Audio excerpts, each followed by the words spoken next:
Tonight, we're venturing deep into the heart of Texas where the highways stretch endlessly under the moonlight, and the shadows hide more than just empty desert. From phantom hitchhikers waving down drivers to headlights that vanish without a trace, these are 20 of the creepiest true stories of late-night drives in Texas. Encounters so disturbing they'll make you question what's real and what's waiting just beyond the road's edge. But before we begin, here's something strange. Most viewers make one huge mistake: they leave without subscribing. And by doing so, they miss out on the creepiest, spine-tingling tales that only the bravest dare to hear. Don't be one of them. Hit that subscribe button now, because tonight's just the beginning and the terror waiting in the darkness is far from over. So, where are you watching from? And what time is it there? Let me know in the comments, because here, the night is only getting started and the horror is waiting to unfold. Now, let's dive into the darkness. FM 170 winds through a part of Texas most people never bother to see unless they have to. It's the kind of road that looks beautiful in daylight, when the desert opens up under a burning sun and the mountains roll in the distance. But at night, it feels like another world, altogether. The kind of place where your headlights cut through pitch black and your ears start playing tricks on you, because there's nothing else to distract you from the silence. I'd been driving trucks long enough to know better than to take that stretch too late, but I was hauling a load of parts bound for El Paso, and the dispatcher pushed me to make time. By the time I hit Presidio, the sky had already gone deep purple and then black, the kind of night where you can't tell the horizon from the earth. The road was nearly empty, which isn't unusual. FM 170 doesn't see much traffic that late, just the occasional ranch truck or another 18-wheeler trying to cut across. I had the window cracked for some air and the radio playing low static, trying to keep myself awake, when my headlights swept over something pale up ahead. At first I thought it was trash blowing across the road, some old feed sack or sheet of metal catching the light. But as I got closer, it moved with a rhythm too human to ignore.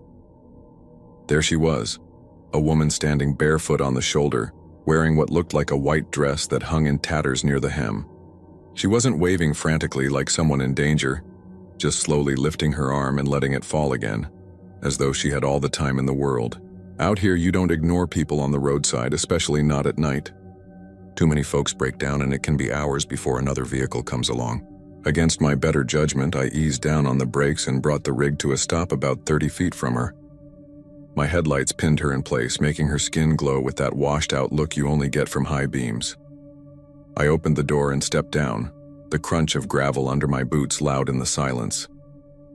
The desert at night should have been full of sound, coyotes calling, insects buzzing, but it was dead quiet. The woman just stood there staring at me. "You all right, ma'am?" I called. My voice carried oddly, like it was bouncing off walls I couldn't see. She didn't answer, only tilted her head slightly like she was listening to something behind me. Her hair was dark, hanging wet against her face and shoulders. That stopped me cold. Wet. Out here where it hadn't rained in weeks. Her bare feet shifted in the dirt, and I noticed the ground beneath her looked darker than the rest of the shoulder. Almost like mud. I felt a ripple run down my spine, the way it does when you realize something isn't fitting together. I'd seen enough broken-down drivers to know they usually wave, shout, anything to get attention.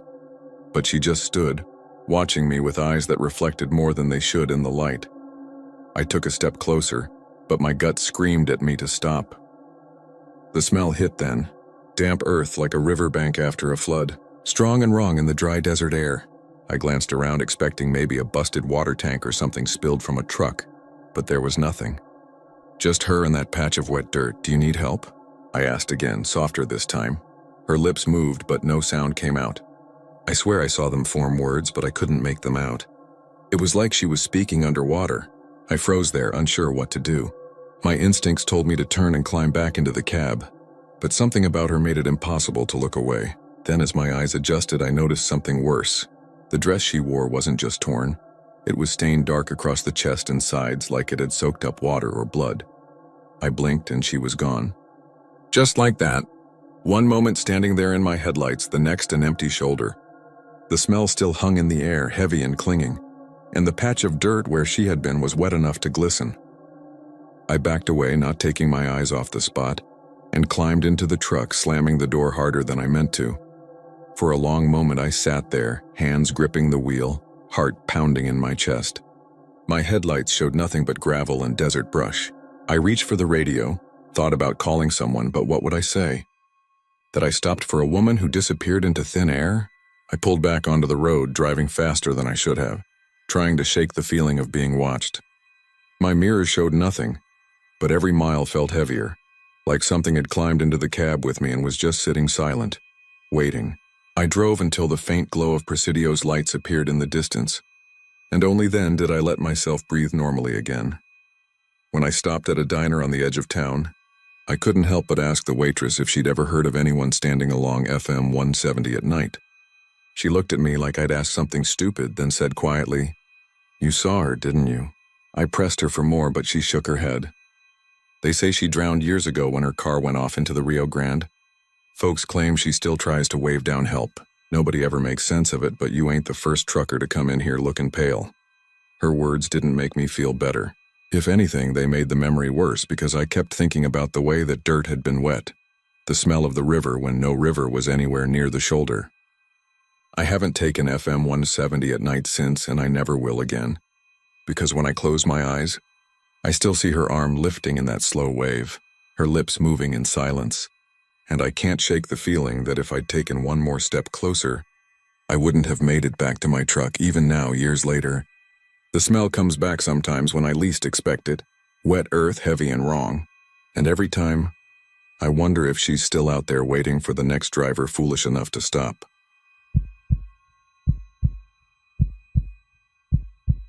Highway 183 at night is a lonely place. Folks who don't know the stretch between Lockhart and Luling think of it as a straight shot. Maybe 30 miles of flat land, a few mesquite trees, and the occasional barbed wire fence cutting into darkness. But to anyone who's driven it past midnight, the road feels different. The blacktop eats your headlights, the ranch houses sit far back from the shoulder, and the only thing breaking the silence is the steady hum of your tires. It was on that road, heading south toward Luling, that I came across the stalled car. I had been hauling back from Austin, tired but alert, sipping on a gas station coffee that had gone lukewarm. The night was hot, the kind of sticky Central Texas heat that doesn't ease up even after the sun goes down. I remember seeing the hazards first, 2 red lights flashing in the dark ahead. They stood out like beacons because there was no other traffic, no houses close enough for porch lights, nothing. Just those red blinkers and the pale shape of a sedan sitting dead on the shoulder. I slowed out of habit more than anything. My daddy raised me to stop if I saw someone stranded, especially on a road like that. There's no tail AA waiting to swoop in. Folks depend on neighbors and even strangers to pull over. So I eased my truck behind the car, cut my brights, and left the engine idling. When I stepped out, the air hit me thick with the smell of hot tar and a faint trace of skunk somewhere out in the brush. Crickets sang, and I could hear the soft ticking of my truck cooling under the hood. The sedan looked ordinary enough, maybe 10 or 15 years old. Silver paint dulled under the dirt. "Its hazards blinked steady. Y'all all right?" I called, walking closer, no answer. The windows were dark. I figured whoever was inside had maybe dozed off waiting for help. I got up to the driver's side and leaned down. That's when I noticed something that made me pause. The dash was dead. No glow of gauges, no dome light when I tried the handle.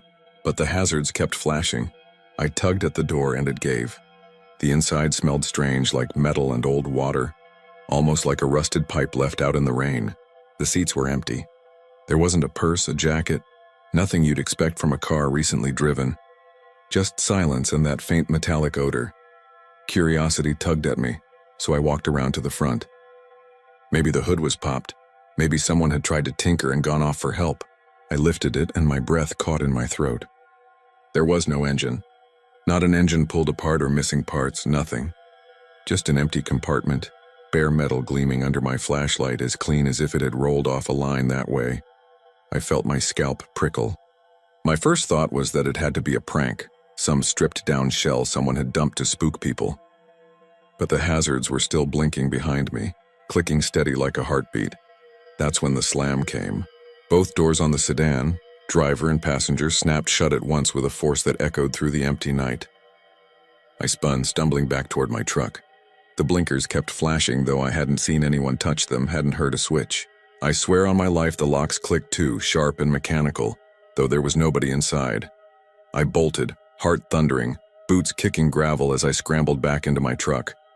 My hands shook as I jammed the gear into drive, but before I pulled off, I made the mistake of looking once more into the rear view.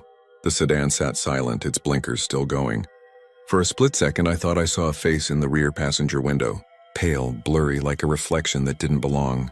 By the time I blinked, it was gone. I floored it, tires spitting gravel, the road ahead swallowing me into blackness. The blinking red faded behind me, but I swear I could still hear the tick of those hazards long after I'd left them out of sight. When I hit Luling, I pulled into the first gas station I saw, the kind with a single flickering light above the pumps. I sat there shaking, hands tight around the wheel. I told myself I'd imagined it, that maybe it was some gutted car dumped by kids, but the sound of those doors slamming wouldn't leave my head. The next morning, I drove back out in the daylight. Curiosity or maybe guilt got the better of me. I scanned the shoulder for the silver sedan, for any sign of tire marks or a shell left behind. There was nothing. Just dry gravel, scattered beer cans, and the long hot stretch of Highway 183 heading north. I asked a buddy who works wrecker service in town if he'd picked up a car on that road overnight. He shook his head. No calls. No reports, nothing. But here's what makes me lose sleep. A week later, talking at a diner outside Gonzales, an old rancher overheard me describing it. He didn't laugh or tell me I was seeing things. He just looked at me with tired eyes and said, "You saw it too." He went on to say cars break down on that stretch more often than they should. Folks see hazards in the night, stop to help, and sometimes the car isn't there when they circle back. Once in a while, somebody claims to see the woman. He wouldn't describe her, only shook his head and muttered that she waves people down like she needs help. But when you get close, she isn't there. I can still hear the slam of those doors when I try to sleep. It was no prank. That stretch of 183 doesn't feel like any normal road anymore. And I'll tell you one thing. If I ever see hazards flashing on a lonely night outside Luling again, I'm not stopping. Not for anyone.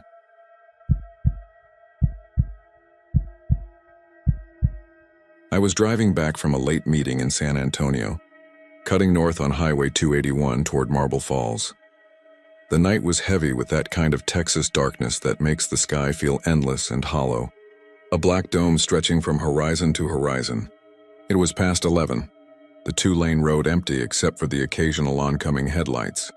My truck's beams carved a narrow tunnel through the night, catching road signs, fence posts, and the pale glint of barbed wire. The air outside was humid, clinging to the windshield, and I had the window cracked just enough to hear the night sounds, cicadas humming in waves and the occasional whippoorwill calling out from the trees. I had been on this road plenty of times before, but that night everything felt strange, like I was trespassing somewhere I wasn't supposed to be. I came over a small rise near a bend in the road, and that's when I saw them. Black cows, maybe 6 or 7 of them, stretched across both lanes, their massive shapes blocking everything ahead. My headlights hit their bodies and eyes, shining back dull and glassy. I slammed the brakes hard enough that the tires squealed, the steering wheel jerking in my hands. My coffee mug tumbled to the floor. The truck skidded, then stopped just short of where the lead cow stood. Its head lifted lazily, and for a moment I swore I could hear them breathing, heavy and slow, the sound rolling across the asphalt like a low fog. I cursed under my breath, trying to steady my breathing. I knew free-roaming cattle weren't unheard of in the hill country, but it was odd for so many to be clustered right in the middle of a highway at this hour. My lights cut across their black hides, showing outlines of ribs and shoulders, tails flicking at flies I couldn't see. None of them moved, not even a shuffle of hooves. Just stillness, their eyes catching my beams like faint coins at the bottom of a well. For a second I wondered if maybe I'd fallen asleep at the wheel and drifted into some half-dream, because the scene didn't feel right. The silence was too thick, the way they just stood there too deliberate. I leaned forward, squinting, gripping the wheel so hard my knuckles whitened. Something inside me told me not to get out, not to honk, not to make any sudden moves. Then, against my better judgment, I flicked my eyes to the rearview mirror, wanting to see if anyone was coming up behind me.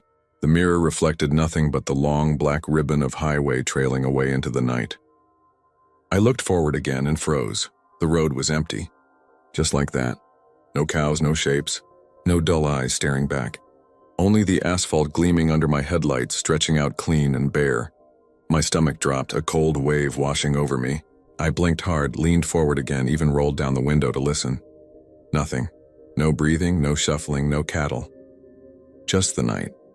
A nervous laugh bubbled in my throat, the kind you force out when your mind can't process what it just saw. I pressed the gas, slow at first, then harder, the truck lurching forward. Every instinct told me to just get distance, to put the scene behind me, but the unease wouldn't shake. My hands trembled against the wheel, sweat dampening the fabric of the steering wheel cover. I kept glancing in the mirrors, half expecting to see them standing behind me, but all I caught were the streaks of reflected fence posts and the occasional red glow of my taillights. Then I heard it. Hooves. At first faint, almost drowned out by the hum of my tires. But soon it grew clearer, a steady clop, clop, clop, like a dozen cattle walking on pavement. The sound didn't fade with distance. It followed me, keeping pace, sometimes quickening as if the herd was breaking into a trot. My scalp prickled and I reached over to turn down the radio, thinking maybe it was static blending with road noise, but the sound only grew sharper, more distinct. I pressed harder on the accelerator, pushing to 70, then 80, but still the hooves echoed behind me, relentless and impossibly close, as if they were galloping right on the bed of my truck. By then my chest felt tight, my breaths coming shallow. I tried telling myself it was just my mind replaying the panic, that maybe the highway expansion joints were creating the illusion of hooves. But deep down I knew better. The rhythm of the sound wasn't mechanical, it was alive. The hoofbeats weren't even in sync, they staggered, overlapped like a herd moving together but not perfectly. And every now and then, above the pounding, I could hear something else. A snort, a huff. Wet, guttural sounds that vibrated in my bones. I gripped the wheel and whispered to myself over and over, "Just get to Marble Falls, just get to town, just keep driving." The miles dragged like hours. Every reflector, every road sign seemed to loom at me like a watcher. I didn't dare stop, didn't dare pull over. My high beams cut into the empty highway, but my rearview mirror was a tunnel of black that felt alive, like at any moment I'd see movement in it. The hoofbeats chased me past ranch gates, past shadowed fields, past stretches of scrubland and oak where no house lights broke the dark. At one point I thought I saw shapes flickering in the periphery, black forms pacing me through the barbed fences. But when I turned my head, the fields were still and empty. Only the sound remained. When I finally reached the first glow of Marble Falls, the hoofbeats faded. Not all at once, but gradually, like the herd was peeling away into the night, vanishing into whatever shadows they'd come from. By the time I hit the main drag, the only sound was the steady hum of my engine and the faint rattle of the dashboard. My throat was dry, my jaw aching from clenching it. I pulled into a gas station, parked under the bright canopy lights, and sat there gripping the wheel, staring at the concrete. I left the engine running. I couldn't shake the feeling that if I turned it off, I'd hear the hooves again, circling me in the dark. To this day, I don't know what I saw. I've told a few people the story, but most just laugh or shrug it off as fatigue or imagination. They say the hill country roads can mess with your head, that you see things in the dark that aren't there. Maybe they're right.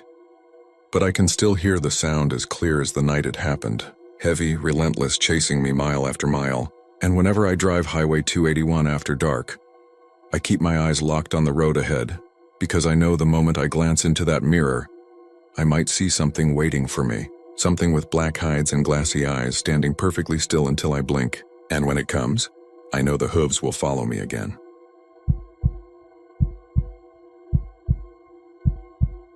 The highway south of Midland is the kind of road that looks endless at night, with nothing but flat stretches of desert and the occasional lonely set of headlights far off in the distance. I had been driving since evening, pushing through the quiet hours when the radio offers nothing but static and old country songs, and the dash clock glowed past 2 a.m. when the fuel light blinked on. I wasn't panicked, but I knew well enough that you don't ignore the gauge out here. You could drive 50 miles and see nothing but mesquite brush and the faint glint of barbed wire fence. So when a set of glowing lights appeared up ahead, hovering just above the horizon like a mirage, I felt a strange mix of relief and suspicion. The station sat just off the highway, an old single-story building with a flat roof and 2 pumps out front, the kind of place that might have been built in the 70s and never really updated. The sign didn't even have a name, just gas in faded red letters. The lot was cracked concrete scattered with tufts of weeds. A flickering fluorescent light buzzed over the entrance, and the pumps themselves were the older kind, with physical numbers that clicked and rolled as fuel poured out. I pulled in, parked by the farthest pump, and killed the engine. At that hour, silence feels heavier, like the whole world is holding its breath. I got out and the night air was cool, carrying that dry West Texas smell of dust and petroleum. I slid my card, chose regular, and watched the numbers crawl slowly upward. That's when I noticed the attendant. Through the grimy window of the station office, a man stood behind the counter. He didn't move, didn't lean on anything, didn't even shift his weight. He just stood there staring out at me with an expression that was neither hostile nor friendly, simply flat. I raised a hand in a polite half wave, the kind of thing you do when you know someone's watching. He didn't wave back. He didn't nod. He didn't even blink. The pump handle clicked when the tank was full, making me jump a little. I replaced it, pulled the receipt from the slot, and glanced at it under the harsh light. The words made me pause. Paid, see you again. The phrasing struck me as odd. Not thank you or come again, but see you again in all caps. I crumpled the slip into my pocket, telling myself maybe it was some glitch in the receipt printer or a weird template someone never fixed. Still, I couldn't shake the feeling that it wasn't just random. When I glanced back at the office window, the attendant was still there, frozen in that same stance. No motion, no breath, no shift of shadow. I couldn't tell if he was young or old. His face seemed both pale and blurred in the fluorescent glow. Something in me wanted to walk in, just to prove he was real, maybe even buy a soda for the road, but another part of me screamed to get back in my truck and leave. That instinct won. I started the engine, headlights slicing across the barren lot, and pulled back onto the highway. The building shrank in the rear view, the flickering sign dissolving into black. A mile down the road, I reached for the receipt again, smoothing it out on the wheel. The words were still there, same font, same spacing, but when I held it closer, I noticed faint impressions behind the ink, like something else had been typed there before. It looked like a date. April 14th, 1999, I frowned. That was over 2 decades ago. The road stretched on in silence. No other cars, no towns, just the steady hum of tires on asphalt. But the longer I drove, the stronger the feeling grew that I wasn't alone. It started as a weight in the air, a kind of pressure, then grew into something sharper. Every time I glanced in the mirror, I half expected to see headlights behind me. Instead, I saw only darkness, yet within that darkness I thought I heard something. Hoarse breathing, faint and steady, as if someone sat in the back seat. I turned the radio on to chase away the thought, but all it gave me was static, even as I turned the dial slowly from one end to the other. The kind of static that seems to carry voices hidden deep in its hiss. I leaned closer, listening. For just a moment, I could swear I heard the same phrase whispered through the noise. See you again? By the time I hit Midland city limits, my hands ached from how hard I was gripping the wheel. I pulled into a well-lit convenience store, parked under the lamps, and sat breathing for a while, convincing myself it was exhaustion. Maybe a hallucination brought on by miles of empty highway. When I finally went inside to grab a coffee, I asked the clerk casually if he knew about the station south of town, the one with the old pumps and the red gas sign. He gave me a strange look, then shook his head. Ain't no open stations down that way at night. Closest is 10 miles back. I described it anyway, right down to the cracked lot and the buzzing lights. His face went pale. Man, that place closed after a fire. 99, I think. Burned most of the inside. The attendant, he didn't make it. Folks say he still shows up sometimes, watching from the window. But there's no power out there. Hasn't been in years. I left the store shaken, coffee forgotten, receipt still folded in my pocket. When I pulled it out again in the harsh fluorescent light, the words had changed. Paid. See you soon. That slip of paper sits in my wallet to this day. No matter how many times I try to throw it away, I always find it back in the billfold, folded neat, words pressed in darker ink than before. And sometimes when I'm driving late on those lonely Texas highways, I hear the faint hiss of static even with the radio off. If I listen close enough, I can hear the voice. Flat, patient, unblinking, waiting for me to come back.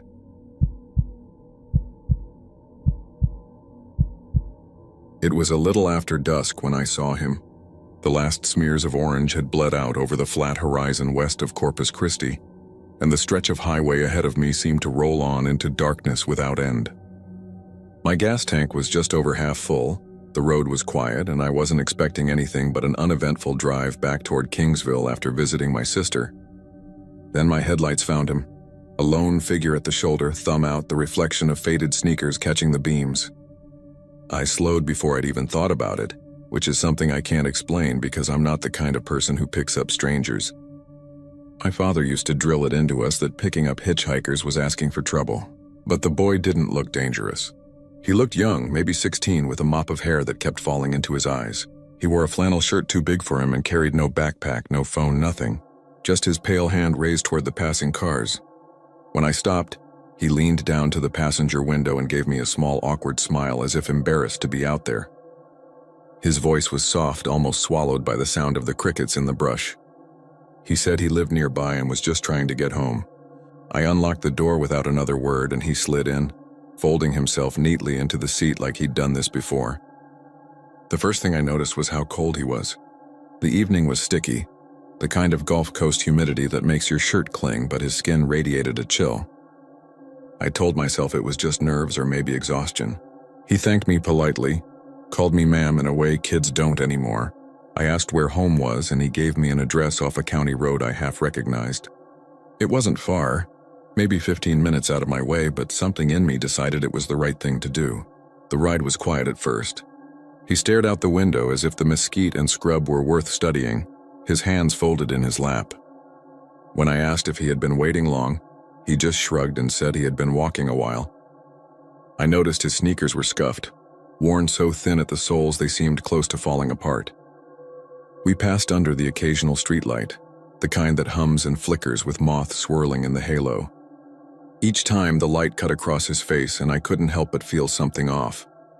His skin was pale, not sickly exactly, but drained, like all the blood had been pulled away. I told myself maybe he was just tired or had been out in the sun too long. He smiled again when I asked if he was in school, but he didn't answer. When we reached the turnoff he'd given me, I felt the air in the car change. It grew heavier, thicker, as if the weight of the night pressed down on us both. The county road was narrow, lined with live oaks that leaned in close, their branches clawing at the darkness. My headlights pushed a thin tunnel through, but beyond that was nothing but black. He sat up straighter when we neared a small cluster of mailboxes, pointed at one, and said in a low voice that this was it. I pulled into the gravel drive, the stones crunching beneath my tires. A squat farmhouse sat at the end, its porch light flickering. It looked like the kind of place that had been there 100 years and hadn't changed much. He thanked me again and opened the door slowly, as if every movement had weight. He stepped out, closed the door gently, and gave me one last nod before heading up the walk. His figure seemed smaller under the porch light, almost swallowed by the glow. I waited, I don't know why. I think some part of me wanted to make sure he got inside safely, like he was mine to look after for that one stretch of road. He knocked once, twice, and I could see his thin shoulders rise and fall. After a pause, the door opened and an older man appeared. His hair was silver, his posture stooped. He looked at the boy, then beyond him, his eyes meeting mine. The boy gestured, pointing back at my car as if introducing me. That's when the man's expression hardened and he stepped onto the porch. I lowered my window, expecting him to thank me, maybe to wave. Instead, his voice cut through the night in a trembling rasp. "Who are you waiting for?" I swallowed. "I gave your son a ride. He said this was home." The old man's face went still. He glanced to his side, but there was no one standing there. The porch was empty except for him. The boy was gone. "You must be mistaken," the man said finally, his voice breaking. "My son, he died on that road 30 years ago." I sat frozen, my hands gripping the wheel so hard my knuckles ached. I wanted to argue, to say I'd just seen him, that he'd been in my car. But when I turned, the seat was empty. The faint indentation in the fabric where he had sat was the only sign he had ever been there. The old man's eyes softened, grief pouring out of him like it had never left. He shook his head slowly as if he'd seen this before.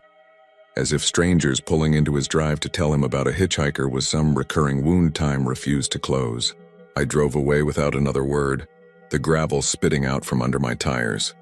My chest was tight, my hands trembling on the wheel. The rearview mirror seemed darker than it should have been, as if something still rode with me unseen. For miles I swore I heard the faint rustle of fabric and the quiet sigh of someone settling into the seat. And when I glanced back, the imprint in the cushion was still there. By the time I reached the highway again, the night had grown impossibly silent. No crickets, no hum of insects, just the hollow sound of my tires against the road. I pressed the accelerator harder, desperate to outrun whatever had lingered. But sometimes when I drive that stretch near Corpus, I still catch sight of him in the corner of my eye. A thin boy in worn sneakers, hand raised, waiting for someone kind enough to stop.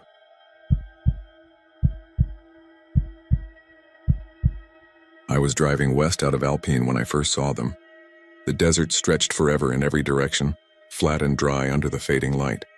The sun had dropped behind the Chinati Mountains, leaving the horizon a dull bruise of purples and grays. There was nothing else on the road, not a single set of headlights in front of me or behind, just the hum of my truck and the crunch of tires on the uneven asphalt. Anyone who has driven that stretch of Highway 90 toward Marfa knows how empty it feels, how the land itself seems to swallow sound and light, leaving you small, insignificant. I had heard of the so-called Marfa lights before, the strange orbs that people claimed to see dancing out in the desert, but I had always assumed it was one of those tourist stories meant to keep people interested in a dying town. That night I found out it wasn't just a story. It started as a glow behind me, faint at first, a shimmer low to the ground, like someone had turned on a distant spotlight. I thought maybe it was a ranch truck coming up quick, so I checked the mirror. There were two sharp white beams now, growing closer too fast. I knew the kind of drivers out there. Oilfield guys, ranch hands, long-haul truckers who didn't care much about speed limits, so I eased over to the shoulder to let them pass. The lights surged forward, practically blinding in my rear view. But as soon as I braked and angled toward the gravel, they weren't there anymore. I blinked, rubbed my eyes, and checked again. Nothing. Just the road and the desert and the long stretch of silence. I pulled back onto the highway, shaking my head. The lights returned not a minute later, brighter, closer, bearing down like a predator. I felt the hairs rise on the back of my neck. This time I didn't pull over. I kept my hands tight on the wheel, heart knocking against my ribs, and pressed the gas. The glow clung to me no matter how fast I went. Then in the wind and the roar of my tires, I swear I heard it. A whisper, low and cold, brushing the edge of my ear. "Keep driving." It wasn't a voice you could mistake for your own thoughts. It carried weight and authority that rooted into my bones. Keep driving. I wanted to stop. Every instinct told me to slam the brakes, to pull off the road, to get out and see what was there. But something stronger held me in place. The whisper pressed against my skull like a hand, steady, unyielding. My throat was dry, my palms slick on the steering wheel. I drove on mile after mile until the lights blinked out all at once, vanishing as though they had never existed. The night swallowed the road again, and only the desert wind howled through the cracked window. By the time I reached Marfa, my body ached from the tension. I parked in front of a small diner, one of the few places still open late. The waitress, a woman with graying hair tied back in a bun, noticed the way I kept glancing at the window. She poured my coffee and asked if I was okay. I told her what I'd seen. She didn't flinch, didn't laugh, just set the pot down and said, "You're not the first." Then she leaned in, lowering her voice as if the walls themselves might be listening. "Sometimes they follow folks. Sometimes they don't let you stop. Best thing you did was keep going." I pressed her, asking what she meant, but she only shook her head and went back to the counter. Another man in the diner, older, with weathered skin and a rancher's hat, caught my eye. He lifted his cup in a kind of grim salute, as if he knew exactly what I was talking about but had no interest in saying it out loud. The silence in that little diner was heavier than the night outside. Later, in my motel room, I couldn't sleep. Every time I closed my eyes, I saw those lights in the mirror again, glaring into me, and I felt the whisper in my ear. The words replayed over and over, not fading but growing sharper. "Keep driving." I turned on the television, left the bathroom light on, even pulled the curtains wide so I could see the parking lot. Around 3 in the morning, half dreaming, half waking, I saw the glow again. Not in the sky this time, but bleeding through the thin fabric of the curtains. My truck sat parked directly outside, and the light seemed to be flooding from behind it, white and unnatural. I sat frozen in bed, unable to move. The whisper came once more, clearer than before, as though whoever or whatever it was had stepped inside the room. "Keep driving." When I snapped out of it, the lot was dark, the glow gone. I was drenched in sweat, sheets twisted around my legs like restraints. My truck was where I'd left it, silent and still, but I didn't touch the keys again until morning. And even then, when I pulled out of that town, I couldn't stop checking the mirror. Part of me knew I'd see them again, those lights bearing down on me, erasing everything in their path. I've driven many roads in Texas from the Panhandle to the Gulf, and nothing has ever made me feel the way that stretch outside Marfa did. Some people say it's heat waves, others call it headlights bouncing from distant highways, and a few insist it's just stories cooked up to draw in curious travelers. I can tell you it isn't any of that. Out there in the emptiness of the desert, something watches, something waits. It doesn't care if you believe or not. If it decides to follow you, it will. And if you ever hear that voice pressing close and cold into your ear, don't question it. Don't stop. Because whatever those lights really are, they don't want you standing still. I left Marfa at dawn, the desert bathed in the pale light of morning. The mountains were quiet, the road empty once again. But even now, months later, the whisper hasn't left me. At night when the house is still, when I walk past a darkened window or glance into the bathroom mirror, I hear it faintly, like a breath sliding along the edge of thought. Keep driving. I don't know where it wants me to go, but I'm terrified that one day I'll listen.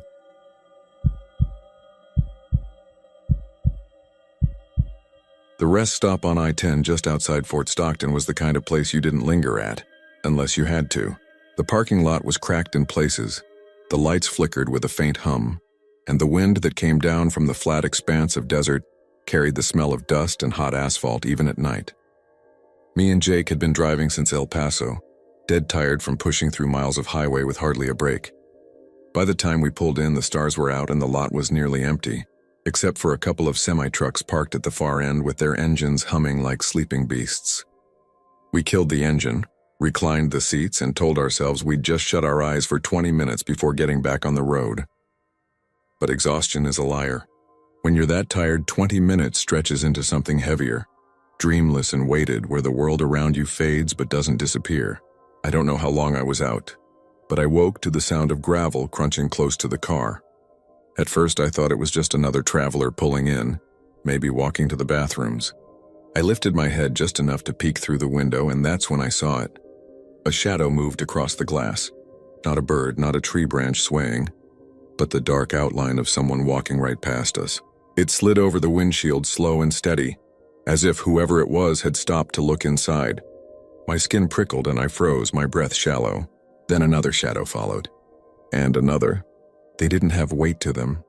No footsteps I could hear, just shifting silhouettes stretched long under the weak glow of the parking lot lamps.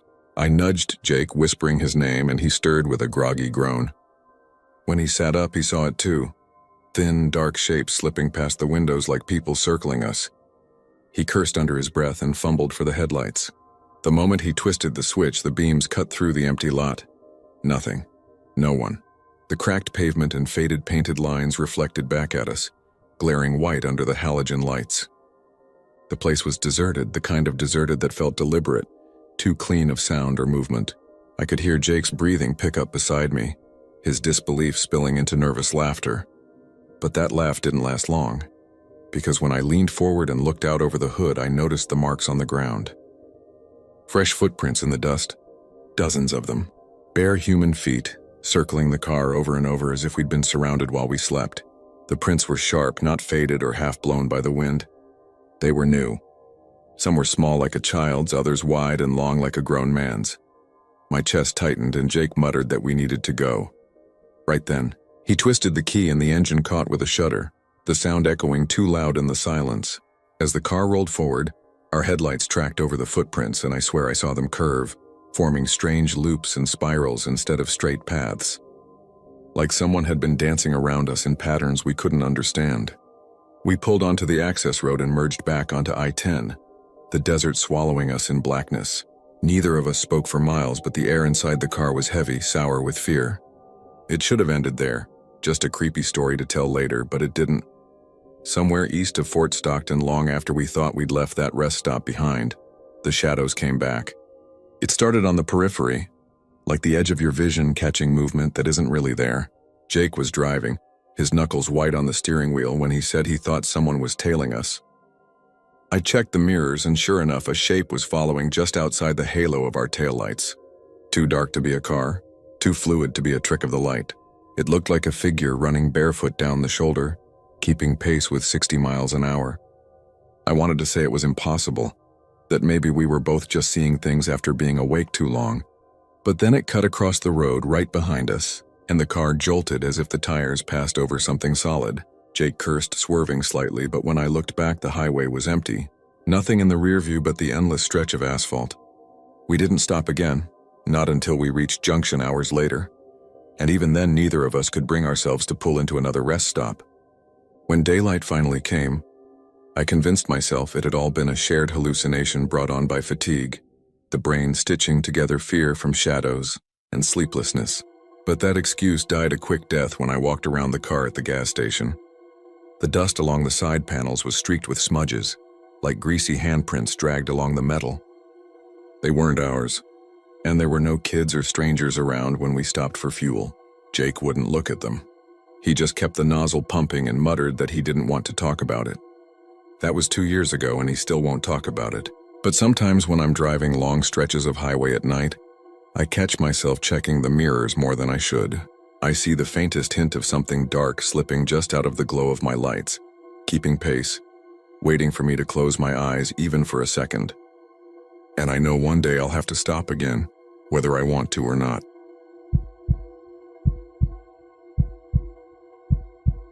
I was driving home late. The sky burned down to nothing but a thin smear of fading orange along the horizon, the rest black as pitch. FM 666 runs like a scar through scrubland and mesquite, a stretch of highway locals joke about but take seriously once they've driven it after dark. I was dead tired, my eyes raw from the glare of oncoming headlights, and I was thinking only of coffee and a bed when my brights caught something in the ditch. It wasn't a deer or a hog. It was a man. He was slumped sideways, his back against the embankment, his chin nearly to his chest. For a split second, the light made him look soaked in oil, dark and shining. But then the shadow shifted and he just looked like some poor bastard in dark clothes, maybe hit by a passing truck. My stomach dropped. I pulled onto the shoulder, gravel crunching under my tires, and fumbled for my phone. Out there, the night pressed down heavy, the wind low and dry, carrying the smell of dust and asphalt. I called the sheriff's office, gave them the mile marker, told them there was a man in the ditch. My hand was sweating so bad the phone nearly slipped. They told me to stay in the car until deputies arrived. I wanted to do just that, but something kept drawing my eyes back toward the ditch. My headlights stayed locked on him. He hadn't moved an inch. Not a twitch. I kept thinking, if he's alive, if he's hurt, I can't just sit here. I opened the door, the night air cold in my nose, and stepped out. My boots crunched the gravel, each sound too loud in the emptiness. The mesquite branches scraped softly in the wind. I walked closer, my flashlight beam shaking across the ditch. The man wore an old flannel shirt torn at the shoulder. His skin looked gray, not pale but wrong somehow, like the color of river clay. I called out, "Sir, you need help?" My voice sounded too small, like it got swallowed in the dark. He didn't answer. I started down the slope, the dirt loose underfoot, and that's when I smelled it. Earth and something else, something sour, metallic. My stomach clenched. I was 10 feet away when his head snapped up. It wasn't slow. It was a violent, jerking movement, his neck popping. His face caught the light and his eyes looked clouded, cataracted but wide open, staring straight through me. I froze, my flashlight beam trembled on him. He didn't move again, but I swear he was grinning. His lips drawn back too far, teeth shining wet in the light. I scrambled back up to the shoulder, tripping once, my palms digging into the gravel. I bolted into my truck, slammed the door, and locked it like that would matter. I kept my eyes glued to the ditch, waiting for him to stand up, to crawl, to do something. He didn't. By the time I heard the crunch of tires and saw the rotating lights of a county cruiser, I was shaking so bad I could barely speak. 2 deputies stepped out, calm as could be, hands on their belts. I stammered through what I saw. They shined their flashlights into the ditch. Empty. Not a single mark in the dirt, not a footprint, not a bent stalk of grass. I swore up and down he'd been there, that they had to believe me. One of the deputies, an older man with tired eyes, just shook his head. He said, "You're not the first. Folks have been calling this one in for years." His partner asked, "Since when?" The older man answered, "'89. Same mile marker, same man." The younger deputy asked me to describe him. I did. Flannel shirt torn at the shoulder, gray skin. The older one nodded like he'd heard it 100 times. "That's him," he said. I asked who, but he didn't answer, just told me to get on home. I sat there in the cab long after they left, headlights still on the ditch, praying I wouldn't see him again. That night I barely slept. And when I did, I dreamed of him climbing out of the ditch. Slow, steady dirt falling off his shirt. I dreamed of him standing at the edge of my bed, grinning that impossible grin. I didn't drive FM 66 for weeks. When I finally did in daylight, I slowed at the same marker. The ditch looked ordinary. Just weeds, a candy wrapper caught on a stem, nothing else. But when I looked closer, my stomach turned. The soil there was darker, damp almost, though it hadn't rained in a month. I told myself it was nothing, just my mind making shapes out of shadows. But sometimes, late at night when the house is quiet, I hear the sound of gravel shifting like someone dragging a boot across my driveway. I hear the low, rasping breath of a man who hasn't drawn air in years. And when I check the window, I see nothing at all, just the dark swallowing the yard. But I know if I look long enough, I'll see him, waiting, the man in the ditch.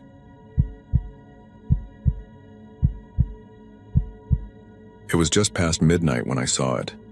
The kind of hour when the highway feels like it belongs only to you and the empty fields stretching into forever. I was driving west out of Amarillo, cutting through the flatlands where the horizon seems to fall off the edge of the world. And that's when the glow hit my windshield. At first, I thought it was just another trucker's brights cresting a rise, but it wasn't. It was a hard, pulsing orange light, flickering the way a fire does. And when I came around the curve, I saw it.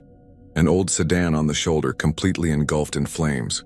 Not a lick of smoke, not even the greasy black column you'd expect, just fire eating the body of the car like it had been soaked in gasoline.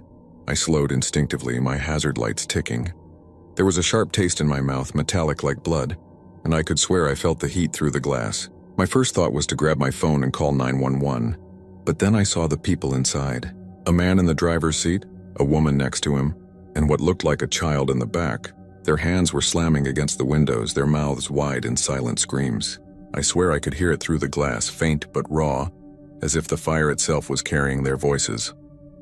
The man's fists were frantic, pounding the driver's side window until his skin should have been bone, and the child's small hand kept smacking the back glass, fingers splayed like pale fireworks. My foot hit the brake harder. I rolled onto the shoulder, maybe 20 yards behind the burning car, and fumbled with the door handle, adrenaline making my hands clumsy.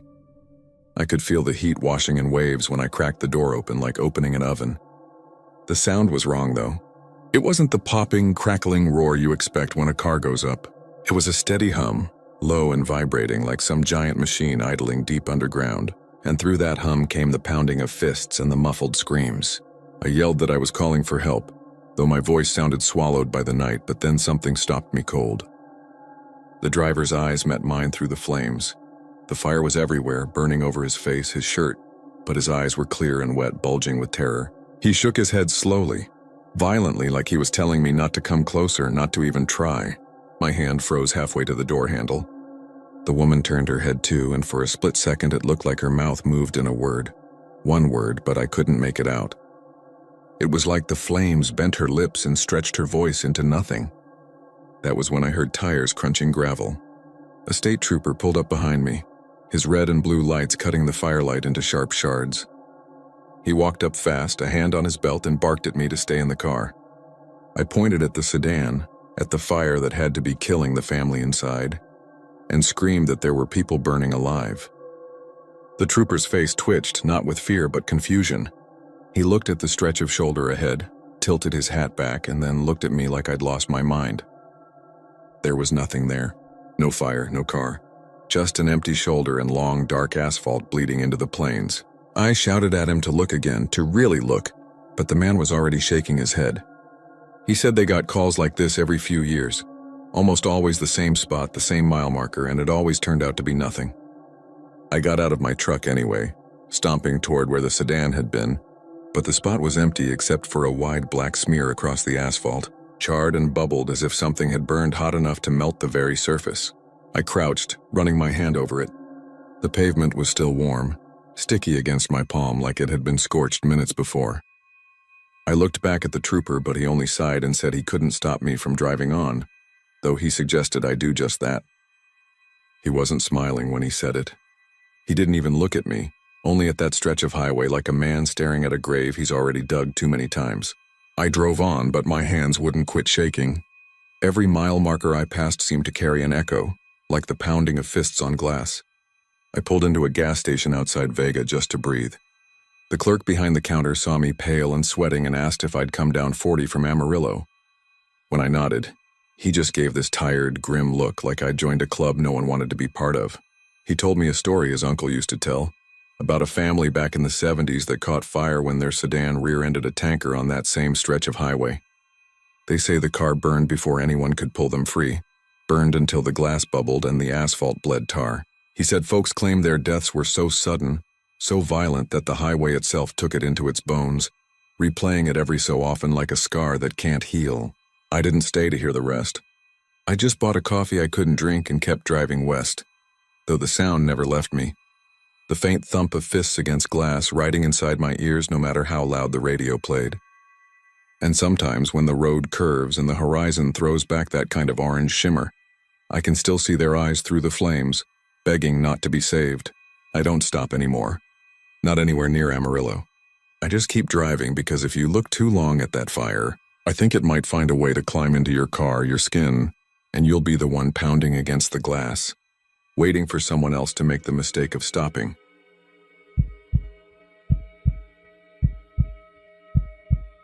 Waxahachie sits in that strange middle ground between small-town quiet and the kind of desolate stretches of highway that make a person feel like they've driven off the edge of the world. On nights when the air is heavy and the cicadas drone in waves, the streets empty fast, and the roads leading into town are nothing but dark veins of asphalt, cutting through farmland, fence lines, and patches of cedar. It was on one of those nights just past midnight when a nurse named Carol Ann was driving home after a double shift at Baylor Hospital in Dallas.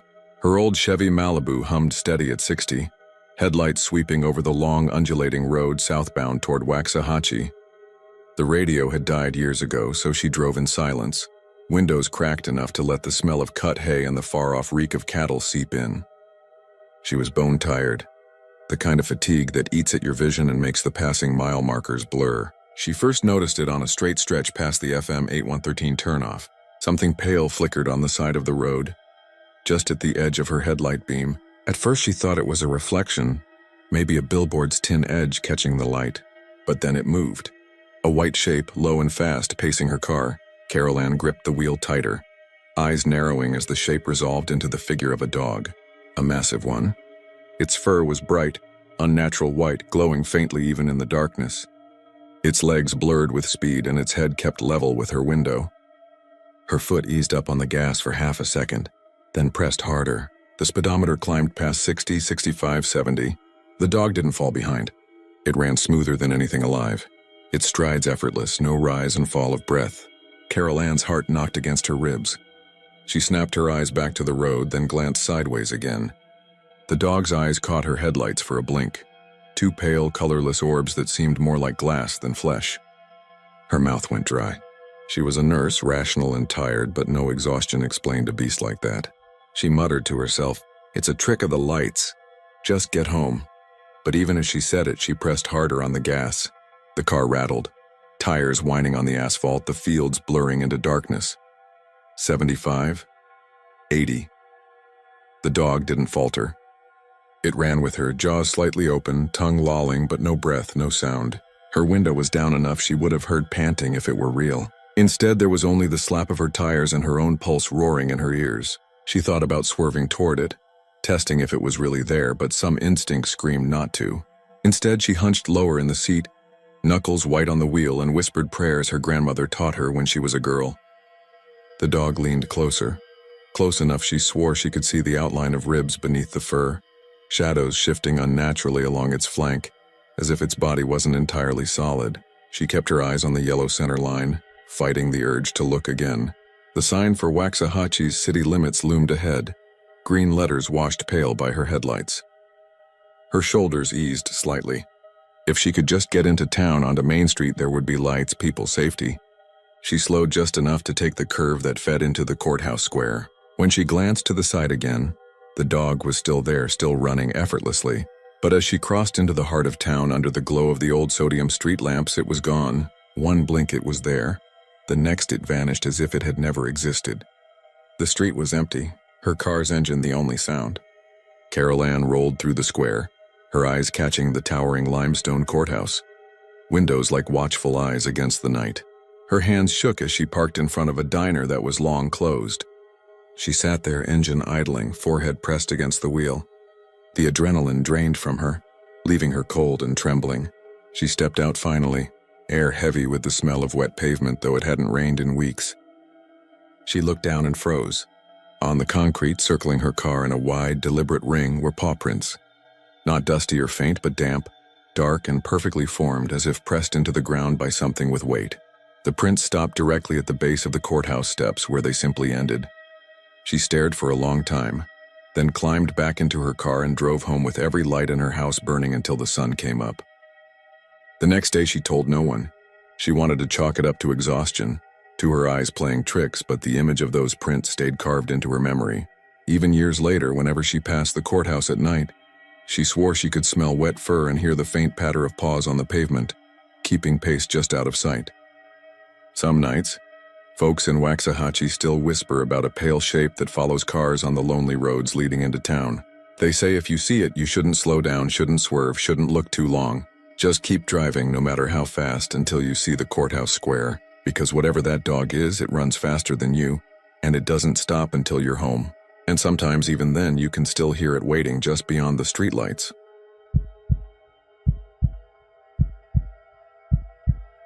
The night was clear, the air still heavy from the kind of late summer heat that clings to asphalt long after sunset. I was driving south on SH 130, the stretch east of Austin that most folks only use when they want to skip I-35's crawling mess. Out there it feels different, like the world thins out once the city lights fade and the toll road cuts through fields and brush country. The concrete is smooth, the traffic sparse, and it always feels like you're moving faster than you really are. That night, though, I had the cruise control set at 75. Both hands steady on the wheel, just letting the hum of the tires keep me company. My only light was the pale glow of the dashboard and the occasional sweep of headlights in the opposite direction. I saw it in my rear view before I heard it. A set of headlights gaining on me so quickly it felt like they'd been dropped from the sky, bright, clean, and far too low to be a truck, a car. It surged forward until the outline formed a long, sleek black Cadillac. The kind you don't see much anymore. The grille caught the moonlight and flashed like polished bone. It blew past me in the left lane like I wasn't even there. I had to fight the urge to swerve from the gust of air it left in its wake. My speedometer read 75, but that caddy had to be pushing 120, maybe more. I caught a glimpse of its license plate, just a blur of silver letters before the taillight streaked red and vanished into the dark. I muttered something under my breath about reckless idiots and tightened my grip on the wheel. That stretch of SH 130 is long and flat, but even the best driver wouldn't survive hitting a deer or losing control at that speed. For a few minutes I thought nothing of it. Then not 2 miles ahead I saw the red glare again, but not moving this time. It was off to the side, just beyond the shoulder, down in the drainage ditch.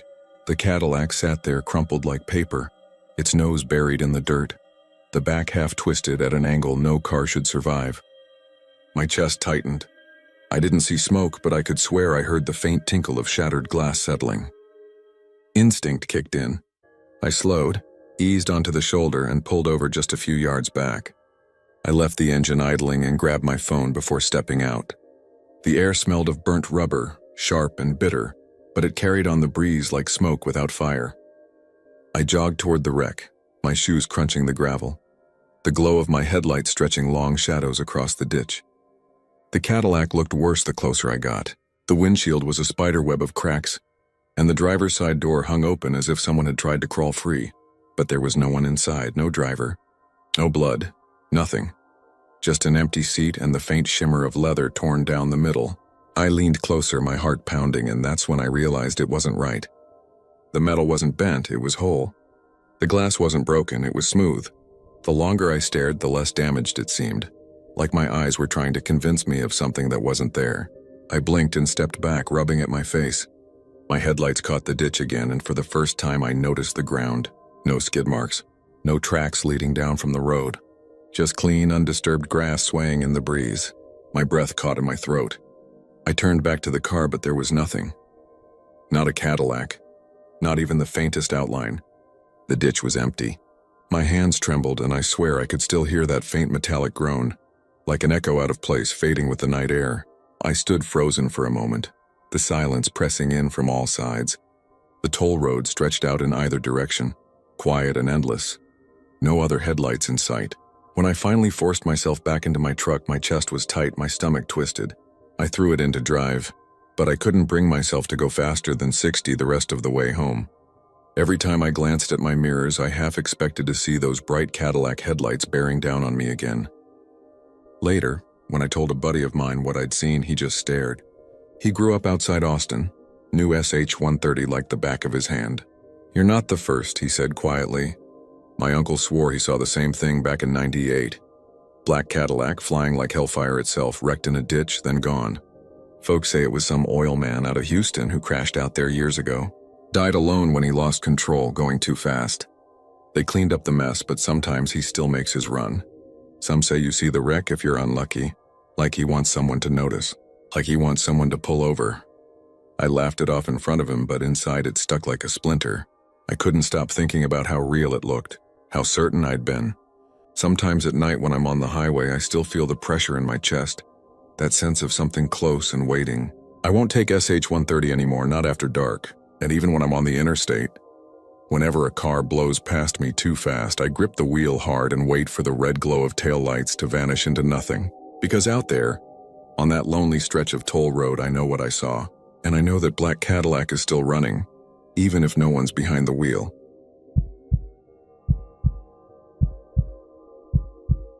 The Trinity River runs like a black vein through East Texas, wide and sluggish in some places, narrow and twisting in others, but always carrying with it an air of heaviness. It was late October when I found myself driving down a stretch of two-lane blacktop outside of Palestine, long after the sun had gone down, with the night pressing in close and the fog rising up from the bottoms. I had been on the road for hours, trying to make it to a buddy's place in Lufkin, and I was already strung out on gas station coffee and the kind of restless energy that creeps in when you've been driving too long without seeing another set of headlights. That road cut through pine woods so thick it felt like a tunnel, the trees shouldering in on both sides, the darkness so deep that my high beams only seemed to chew a hole a few yards ahead. The bridge came out of nowhere. I hadn't even realized I was crossing water until the woods broke apart and I saw the silver glint of the Trinity sliding below. The bridge itself was old, maybe even a relic from the 1930s, with rusted iron trusses arcing overhead and a narrow deck that made me slow instinctively. That's when I saw her. She was standing on the railing, just a pale figure lit up in the beams of my headlights, her hair hanging long and dark, her arms loose at her sides. At first I thought it was a trick of the fog, some reflection on the metal, but then she shifted, her bare feet edging toward the brink. I hit the brakes so hard the tires shrieked against the asphalt.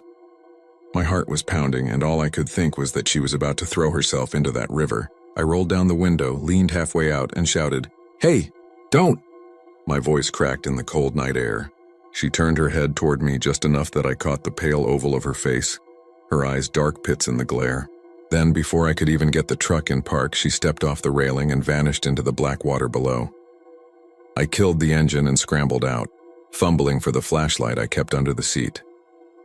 My boots rang hollow against the metal as I sprinted down the side of the bridge to where she had been. I leaned over the railing, shining the light down onto the river. Nothing. No splash, no ripples, no widening circles where a body should have struck. The water below was as still and dark as oil, the fog curling just above its surface. My breath smoked in the cold, and I swore I could still feel the echo of her fall in my gut, but the river was silent. I ran down the embankment, sliding through mud and brush, tearing my jeans on briars until I reached the bank. I swept the beam of the flashlight across the water. Not a sign. No clothes, no hair, not even a disturbance in the reeds. Just that slow, wide current moving under the bridge as if it hadn't been touched in hours. I shouted until my throat was raw, my voice bouncing back off the trees, but there was no answer. By the time I climbed back up to the road, my chest was heaving and my hands were shaking. I called the sheriff's office on my cell, stumbling over my words as I told them what I'd seen. The dispatcher's voice was calm, almost too calm, as she asked me to repeat it twice over. Finally, she sighed and said, "You should probably just head on, sir. We get calls like that now and again. Don't worry yourself." Then the line went dead before I could argue. I didn't know what the hell to make of that, but I sure as hell wasn't going to stand on that bridge waiting for something else to happen.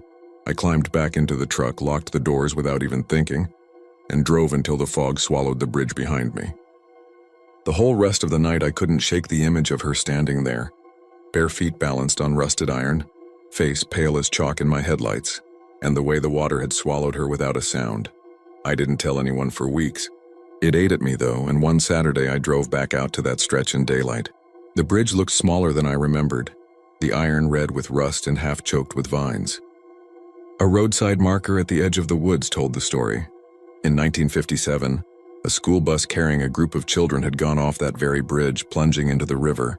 21 drowned before help arrived, most of them local farm kids on their way home. Folks had been telling stories ever since, about children's voices on the water, about pale figures walking the bridge railings. Some said it was just local superstition, but others swore up and down they'd seen them. I didn't stay long. I walked halfway out onto the bridge, staring down at the muddy current, and the hair on my neck stood straight up. In the silence, I thought I heard it, the faint sound of something hitting the water, then a girl's voice whispering just beneath the surface. It was enough to send me back to my truck fast. I drove away with my hands trembling on the wheel, knowing I'd never take that road at night again. And still, whenever I close my eyes, I see her stepping into the void, and I know there was never meant to be a splash.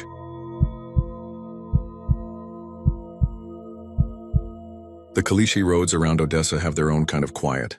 They don't hum the way highways do. They crunch, low and steady under tires, the sound carrying out into the mesquite scrub and the pump jacks that move like tired black horses bowing over and over again. That night, our crew had just finished a 16-hour shift on a workover rig, the kind of grind that leaves your clothes soaked with sweat, your hands raw, and your mind buzzing too hard to sleep.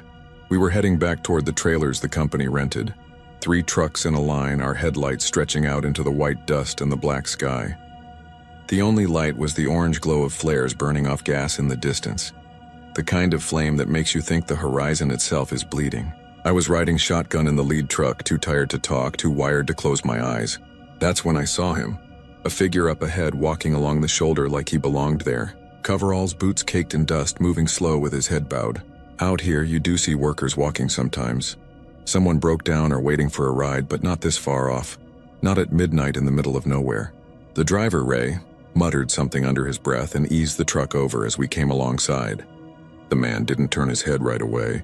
He just kept walking, his shoulders rising and falling like each step was an effort. Ray rolled down his window, leaned out, and shouted over the rumble of the engine, "Hey, you need a ride back to camp?" For a second, the man didn't react, then he stopped, slowly, like he'd heard us from a long way off. He lifted his chin and turned toward the headlights. I'll never forget that face. Not the shape of it, because even now I can't describe much more than a jawline and a mouth that didn't open. What I remember are the eyes. The light hit them dead on, and they didn't shine like normal eyes. They reflected. Flat and white, no pupils, no iris, just 2 discs that caught the beams and burned them back at us. Like a coyote's eyeshine in the dark, but wrong. Human-shaped and staring straight into me. My gut tightened so fast it was like I'd been punched. I couldn't move. Couldn't even lift my hand off my knee. Ray cursed, slammed the truck into gear and floored it. The tires spit up caliche. The back end fishtailed, and we left the man in the dust. I twisted in my seat to look back, expecting to see him shrinking in the red glow of our taillights. He wasn't there. The road stretched out empty, pale and silent, like no one had ever been walking it at all. But I swear, for one heartbeat, the glow didn't fade from the rearview mirror. It clung there, 2 white spots hovering in the dark until I blinked and they were gone. We didn't talk the rest of the way in. The other trucks rolled into camp behind us, both drivers white-faced and tight-lipped. Nobody wanted to say it, but we all knew they'd seen the same thing. Later, sitting outside on the trailer steps, I asked one of the old hands, a guy named Curtis, if he'd ever heard about something on the road. He didn't laugh it off. He just shook his head and spat into the dust like the question itself left a bad taste. "That stretch eats men," he finally said. "Back in the 80s, a crew burned alive out there when a well blew. They say one walked off the site and never stopped walking. The company pulled us off that job a week later, sent us down toward Monahan's. I was glad to go, but even now, years on, when I drive those back roads at night, I catch myself checking the shoulder. The crunch of caliche under the tires always sounds just a little too close, like footsteps keeping pace. And in the dark glass of the side mirror, sometimes I see something flicker, not a shape, not a face, just the flash of pure white eyes waiting for the headlights to find them again.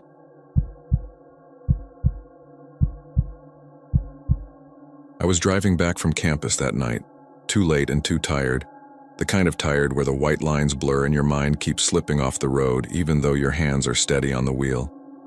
Huntsville was mostly behind me, its glow fading in the rearview mirror. I pulled off the highway because the gas gauge had sunk below empty, and the light had been blinking at me for miles. The exit was quiet, the kind where a couple of floodlights hum over a two-pump station that looks like it hasn't been remodeled since the 70s. The kind of place you don't plan to stop at, but you end up there anyway because your car doesn't give you a choice. The lot was empty. The convenience store inside was lit, but I didn't see a soul. No cars, no trucks, not even the guy who's usually half asleep behind the register. Just a big pane of glass with racks of chips and sodas stacked inside and the faint buzz of fluorescent tubes. I slid out of the car, the cool night air sticky with East Texas humidity, and started pumping. The click of the handle echoed like it was the only sound left in the world. Crickets sang somewhere beyond the glow of the lights, but even they seemed far away. That's when I heard it. My name. Soft, low, whispered so close it made the hair stand up on the back of my neck. Ethan. Not shouted, not called, whispered like someone leaning against my ear. I froze, my hand tightening on the handle, and glanced over my shoulder. The lot was still empty. No headlights coming down the road. No movement inside the store, just the old drink machine rattling near the door. I told myself it was nothing. Stress, exhaustion, maybe even my imagination filling in the blank silence with noise. But the whisper had been clear. So clear I could hear the way the syllables wrapped around the edge of my name. I turned back to the pump, willing myself not to look rattled, trying to focus on the numbers ticking upward. Then, like a bad instinct, I looked at the glass window of the store. My reflection was in it, faint but sharp in the fluorescent light. Only the reflection wasn't doing what I was. My face was there, my posture, my dark hoodie pulled tight against the damp chill. But the reflection was smiling, wide, too wide. My real mouth wasn't moving. My real face was blank, jaw tight, lips pressed together. But in the window, my reflection's lips had peeled back into a grin so unnatural it looked like the skin around the mouth should have torn. Teeth gleaming white, eyes a little too bright like they were enjoying the joke I didn't get. My heart slammed against my ribs. I stumbled back from the pump, the nozzle jerking free and spilling gas for a second before clicking off. My reflection didn't break stride. It kept smiling, even tilting its head slightly like it was amused at my reaction. I blinked hard, rubbed my eyes, looked again. For half a heartbeat it was normal. Just me, tired, pale, hollow-eyed from late classes and long nights. But then, as if it couldn't help itself, the reflection's mouth twitched and curved back into that smile again. The whisper came back. Louder this time, from nowhere and everywhere at once. Ethan. I dropped the nozzle, didn't even bother hanging it back up, and scrambled into my car. My hands shook as I jammed the keys in the ignition. The lights from the store flickered, dimmed for a second, then flared bright again as if mocking me. My reflection, visible just long enough in the rearview mirror, was still grinning. I tore out of the lot, tires screeching against the pavement, and shot back onto the highway like hell was behind me. For a few miles I couldn't breathe, couldn't think, just drove with white knuckles and eyes darting from one shadow to the next. But then I looked up. In the rearview mirror, faint and pale in the reflection of the backseat window, I saw my own face staring back at me, not watching the road like it should have been. Not scared like I was. It was smiling again, and this time the lips moved. I didn't hear the whisper with my ears, not anymore. I heard it inside my head, curling around my thoughts like oil seeping into water. Keep driving, and the smile didn't fade.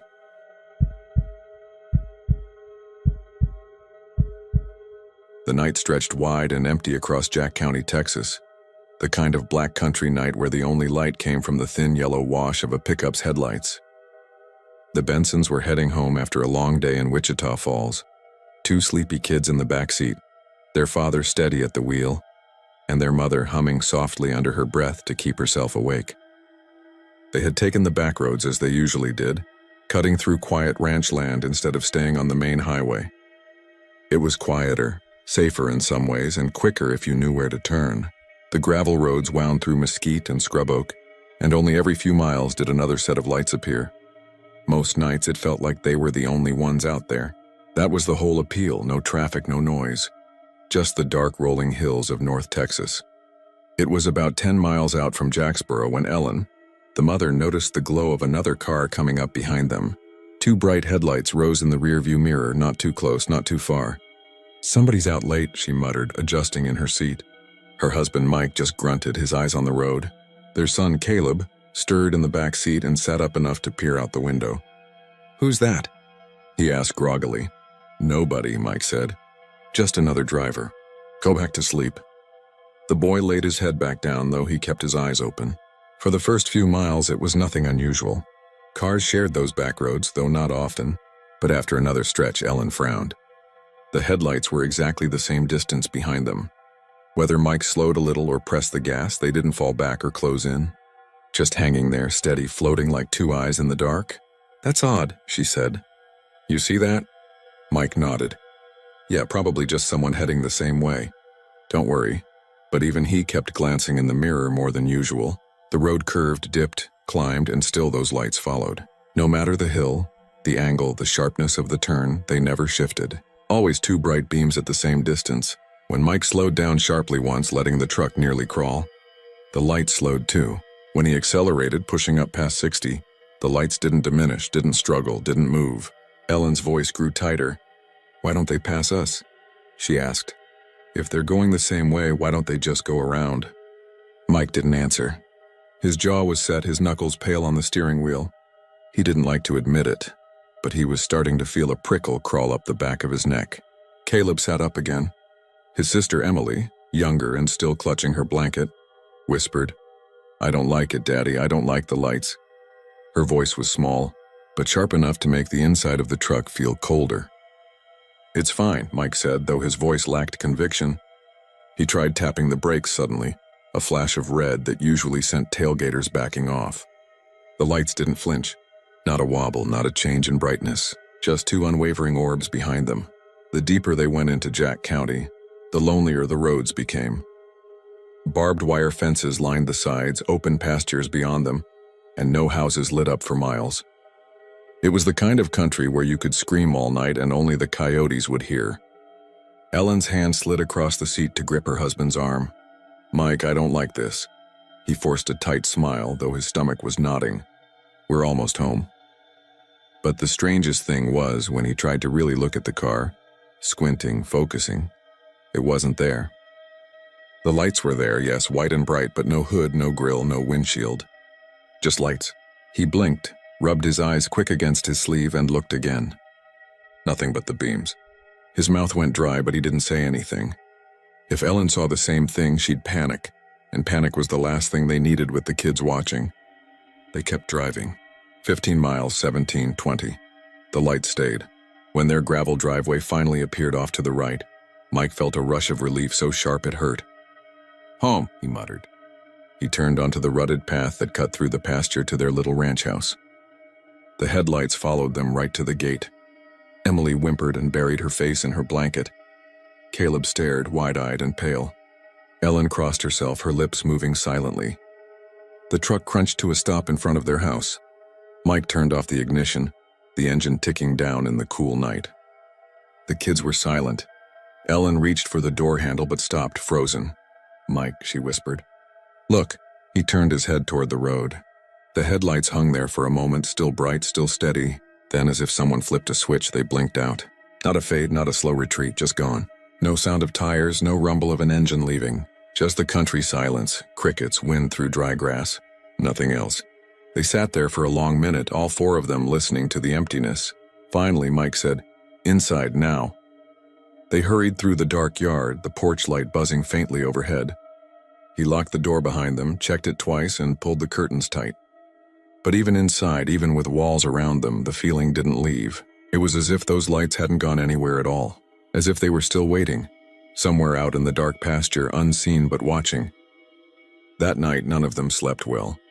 Ellen woke once to find Caleb standing at the window, staring out at the yard. "Go to bed," she whispered, leading him back. He didn't say anything, just kept looking over his shoulder.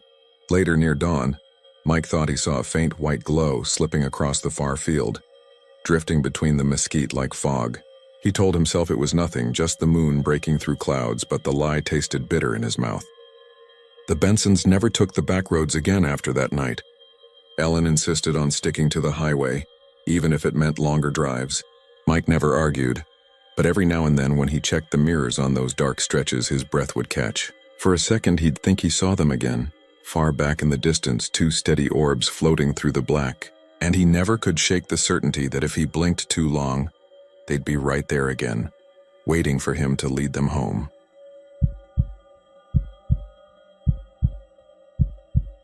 Out on the desert stretch of Highway 62, the soldier had been driving back from a late leave, the dim glow of El Paso's lights still hours off behind him. The night was dry, the kind that carried sound for miles, and his headlights picked up every grain of dust that spiraled across the road.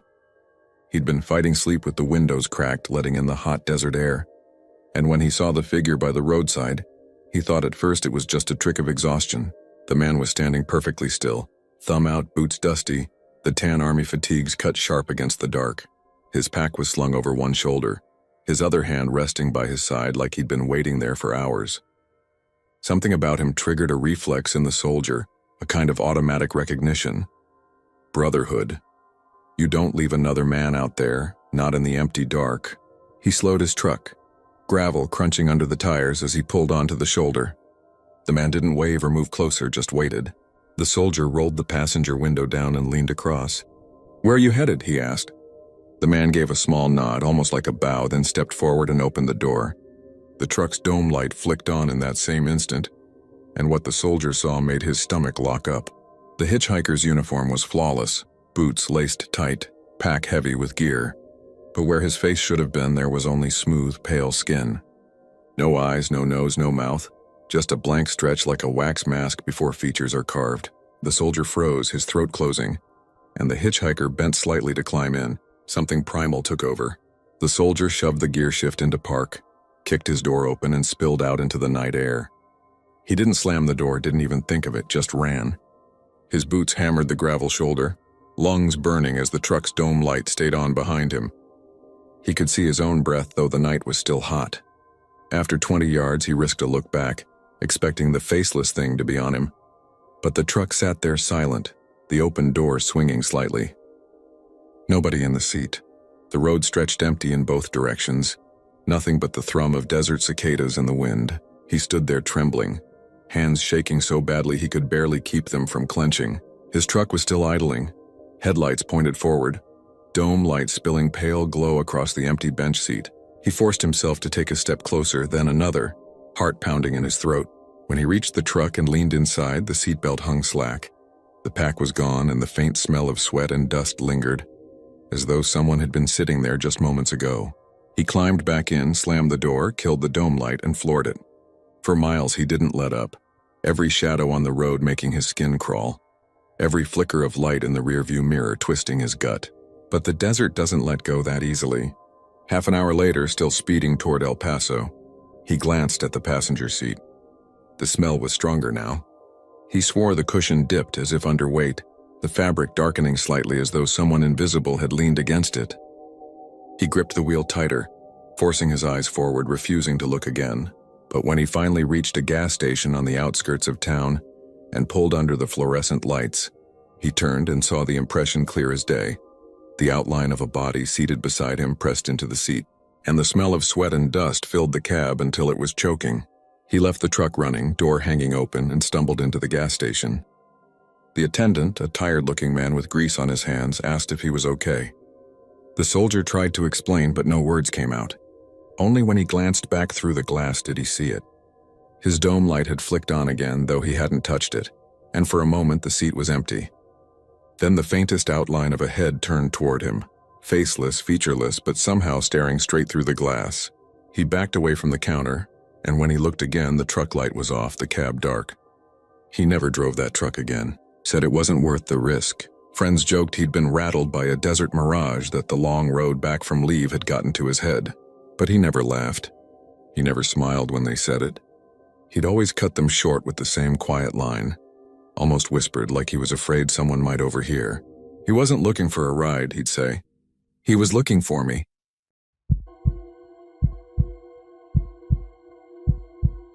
The first time I drove that ranch road was late in September, one of those sticky Texas nights when the air feels heavy enough to drink.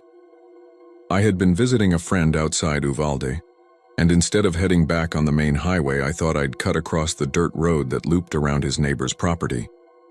It was quiet country out there, where the mesquite brush knotted together so tight on either side you could almost imagine the trees leaning in to listen to you pass. The gravel crunched under my tires and my headlights pushed just far enough ahead to show dust hanging thick like smoke. It was almost midnight when I heard it. At first I thought it was a coyote, maybe even a calf calling out, but then the sound sharpened into something unmistakable. A baby crying, thin, shrill, desperate. I slowed the truck to a crawl, rolled down my window, and the sound carried clearer from the brush on the passenger side. I don't know what came over me, maybe instinct, maybe guilt, but I stopped, threw it in park, and stepped out with my phone in my hand. The dirt crunched under my boots as I shined the little LED beam toward the trees. The sound came again, softer now, almost muffled, like something small wrapped in a blanket. My throat tightened. It was pitch black beyond the reach of my phone light, and every shadow looked like it could hide something. I took a few steps toward the brush, the brittle mesquite branches scraping against each other in the night wind. I whispered, "Hello?" My voice sounded too loud, and I immediately wished I hadn't spoken at all. The crying stopped. I froze, waiting, holding my breath, but the silence stretched on. I turned my light a little wider, catching patches of dry grass and a low barbed wire fence twisted and half fallen. The stillness pressed in, broken only by the hum of crickets and a faint rustle deeper in the brush. I almost convinced myself it was nothing, a trick of sound or an animal, when the crying started again. This time it wasn't in the brush ahead of me. It came from behind, near my truck. I spun around so fast I nearly tripped. My phone light cut across the road, catching the bed of my truck and the dust swirling around it. The sound was there, right at the rear tires. It was closer than before, clearer, like an infant lying right on the dirt. My stomach dropped. Something inside me screamed to run, but I couldn't make myself move.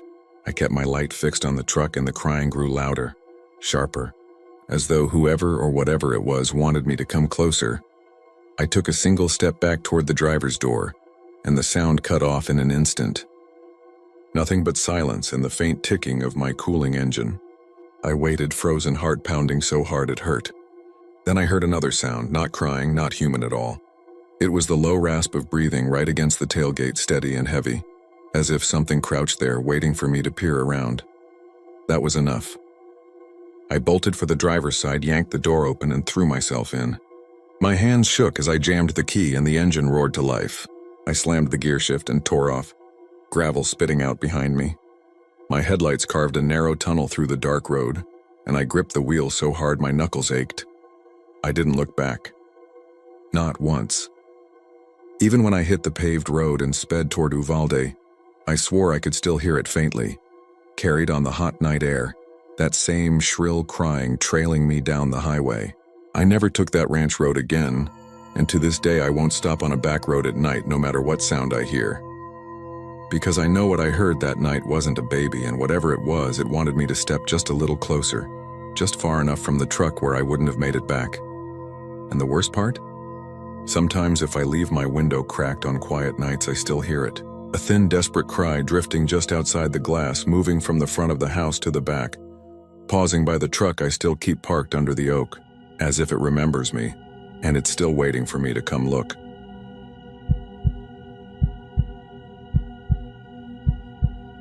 The night my cousin told me about what happened on those tracks south of San Antonio, I thought it was just another one of those urban legends that hang around small towns like stubborn smoke. You hear them at cookouts, whispered at football games, swapped between tired dads at gas pumps, ghost kids pushing cars off the track so you don't get killed, little handprints in the dust, that sort of thing. But he wasn't the type to make things up, and he wasn't laughing when he told it. His wife was pale beside him, nodding like she didn't even want to hear it said out loud again. They'd been on those tracks the week before, and whatever happened there hadn't left them yet. It started simple enough. They were driving home late from visiting her mother, taking the long way around because the interstate was choked with some accident. Country roads, winding blacktop lined with mesquite and cedar, the occasional lonely porch light in the distance. They reached the crossing just before midnight. No gates, just the warning sign and the worn metal rails cutting across the dirt road. He slowed, looked both ways, saw nothing but darkness. That's when the car shuddered and quit, dead as a stone right on the tracks. He tried the ignition. Nothing. Just that sick click like the battery had given up the ghost all at once. His wife started to panic, watching the black mouth of the track stretch out in both directions. You don't think about it until you're there. But even at night you expect to hear a faint hum, some vibration. Something that tells you a train is far off. They heard nothing. Just the crickets in the brush and the tick of their own cooling engine. He muttered that it was fine, just a glitch, but his hands were shaking on the key. He swore he felt the rails humming faintly under the tires, though later he couldn't tell if that was real or just his mind winding him up. Then the car moved. Neither of them touched the wheel or the pedals, but it began to roll. Slow and steady, like invisible hands were shoving from behind. Not forward along the tracks, but sideways across until the front tires bumped over the far rail, and they rolled clear onto the gravel shoulder. The car jerked to a stop like something let go all at once. Then, as sudden as it died, the engine coughed and came back to life. Every warning light on the dash flared and then settled. He didn't wait to figure out why. He dropped it in drive and pushed that little sedan as hard as it would go until they hit the highway again. They didn't talk about it until they pulled into their driveway. The car was coated in dust from the backroads, and when he got out he noticed the trunk looked strange under the porch light. He thought it was smudges, maybe streaks from mesquite branches they'd brushed past, but when he leaned in, he froze. There were handprints on the bumper.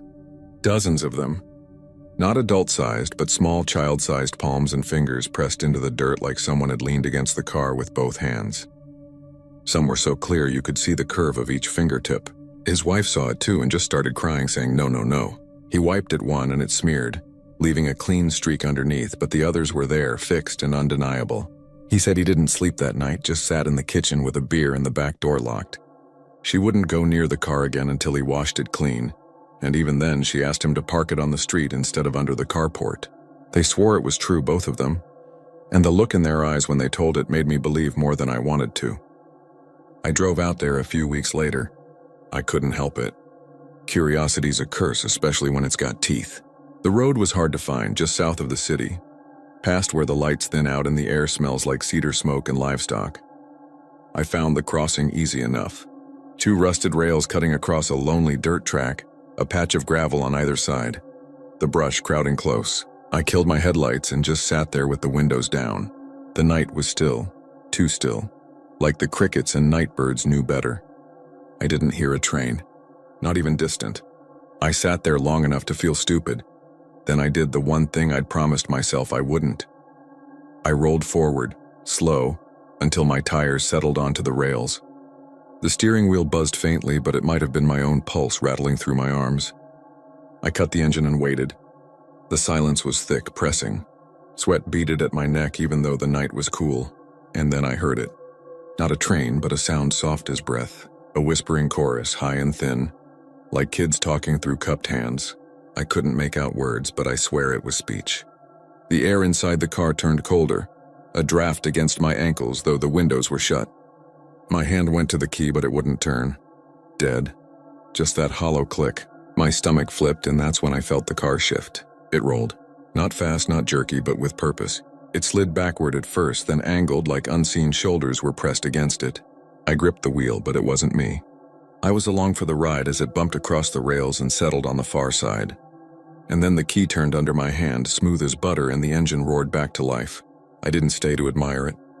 I drove straight home, heart slamming, every shadow on the roadside twitching like it might leap. When I got out in my driveway, I almost didn't look, but some terrible gravity pulled me around to the trunk. The dust there was thick from the backroads. And there they were. Handprints. Tiny, countless, overlapping like a crowd had pressed against me and left their marks in the dirt. I touched one and it was warm. I don't go near those tracks anymore. But sometimes late at night when the wind shifts from the south, I swear I hear the faintest sound on the air. Not trains, not crickets. Just the hushed chorus of children's voices calling from somewhere you can't see. I don't know if they're warning us or if they want us to join them. and I don't think I'll ever wait long enough to find out.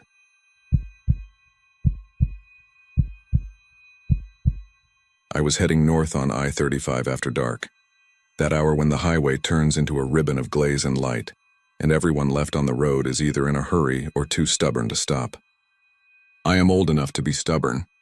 The doctor says I shouldn't be driving long distances at night anymore, but he doesn't know what it feels like to leave your granddaughter's birthday in San Antonio with frosting still under your nails and a paper crown shoved in your pocket and a promise to be back by morning to let the dog out and check the timer on the porch light. I've been running this road for 50 years on and off, and you get to thinking you know its moods the way you know a person's. It has places it smiles and stretches and places where it goes tight and mean. It has places it keeps secrets. The sky was inked over but not clean, a film of low cloud that trapped the glow of the towns like a sheet pulled over a nightlight. The air smelled like wet dirt even though it hadn't rained in 2 days. I took an extra coffee at the new Braunfels Buc-ee's, thinking it would see me as far as Temple. I filled the thermos and told myself I'd take the toll road, but I didn't. That road is for people trying to jump time. I was running with it. The traffic thinned past San Marcos. The limestone cuts showed teeth where the highway bit through them. Wipers squeaked once for nothing. Construction barrels came and went, ghost towns of orange. The radio was all preachers and ranch reports until a Waco station hit and gave me a Willie Nelson set. When you're alone in a truck, the sound of a human voice, even if it's singing, feels like company. I drove with one hand, as I've always done, the other resting on my knee, thumb worrying a groove in the denim. My eyes don't like glare anymore. Every set of oncoming headlights felt like a question put right to my face. Are you awake? Are you sure? And then between mile markers I didn't register until later, there was the woman at the call box. She was just there when the low beam found her, right shoulder past the rumble strip, where the slope drops and then levels into scrub. She had one arm around a steel post and the other hovering near her face, like she meant to tuck hair behind her ear and forgot to finish. Her hair was dark and damp, hanging in ropes on one side, and she wore a jacket that might have been denim once but looked heavy and wrong in the high beam. Her head was bowed, but not in prayer. She looked like people look when they have been patient too long. The post had a yellow box mounted on it with a handset hanging on a cord. I felt my scalp pull and my foot came off the gas even before I understood what I was seeing. Before my brain made a match with a smell from 20 years ago, that electrical baked plastic smell of the old roadside phones. She did not look at me as I coasted past. She didn't even sway in the wind of the truck. She was as steady as the post. I have rules about stopping. I stopped once near Cotulla for a man who waved a red rag, and almost got myself rolled by the friend he had crouched in the median. I have stopped a dozen other times and changed tires for girls smoother than my granddaughter's birthday cake icing, and been thanked with a nod you could fit in a thimble. Rules come from pain, and I had mine. I did not stop. I told myself I would call. I told myself I'd hit the next exit and come back and use the light from the off-ramp to pull onto the shoulder slow. I told myself a lot in the second it takes to decide and feel the guilt rise. Hot as coffee burned on the lip. I hit the blinker and eased into the right lane, and the truck behind me gave me a blast of horn long and mean. It rattled the windows in the old Chevy and made my hands tingle.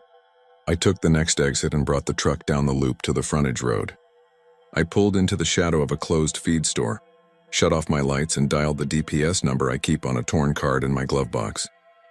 A woman answered and asked for my mile marker like I was telling her about a mattress that fell out of a pickup. There's a woman on the shoulder, I told her. She's at a call box. She looks stuck. She looks cold. She looks wrong. The dispatcher asked me to hold. I could hear keys snapping. What mile, sir? I didn't know. I told her I saw a green sign for Salado back there, and I thought we were still south of it. I tried to think of landmarks. There was a billboard for a pest control outfit with a cartoon cockroach. There was a one-lane bridge over a dry creek before the barrel line. There was a broken tire carcass in the slow lane that had jumped under the median cable. All of it felt silly to say out loud. I was the kind of man who used to know mile markers by the sun, and here I was describing cockroaches in the dark. She asked again. The keystroke stopped. Her tone changed a little. Sir, what did you say she was standing by? A call box, I said, feeling foolish. A yellow one on a post, with the phone hanging off it. A call box. The old kind. She had a hand on it.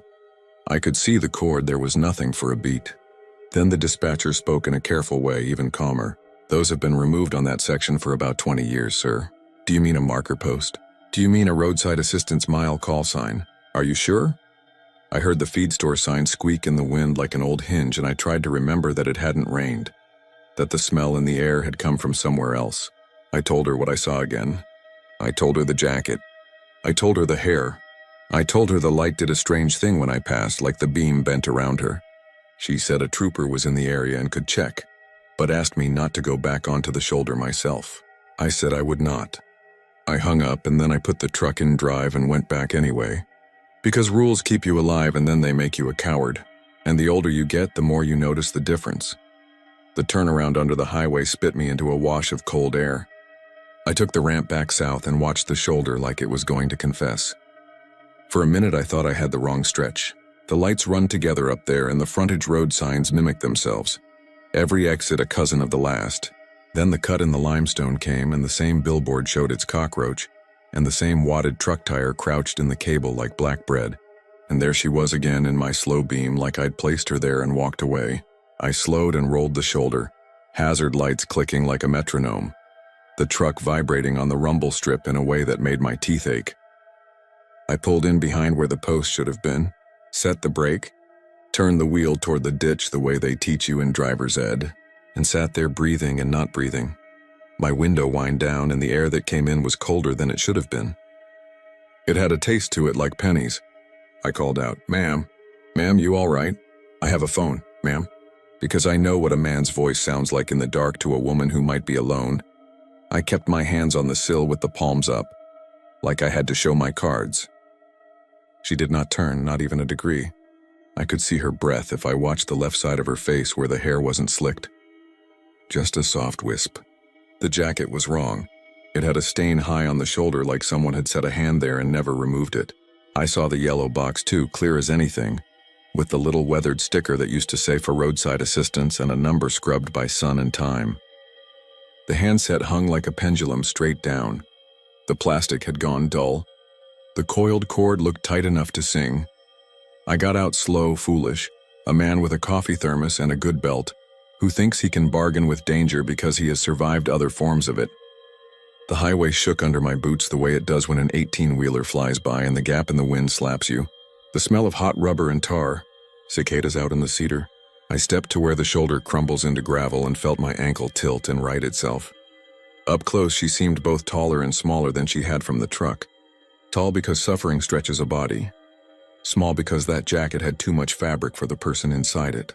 I kept my eyes on her face as if the courtesy of not looking anywhere else would keep me safe. "Ma'am," I said again, "do you need me to call someone?"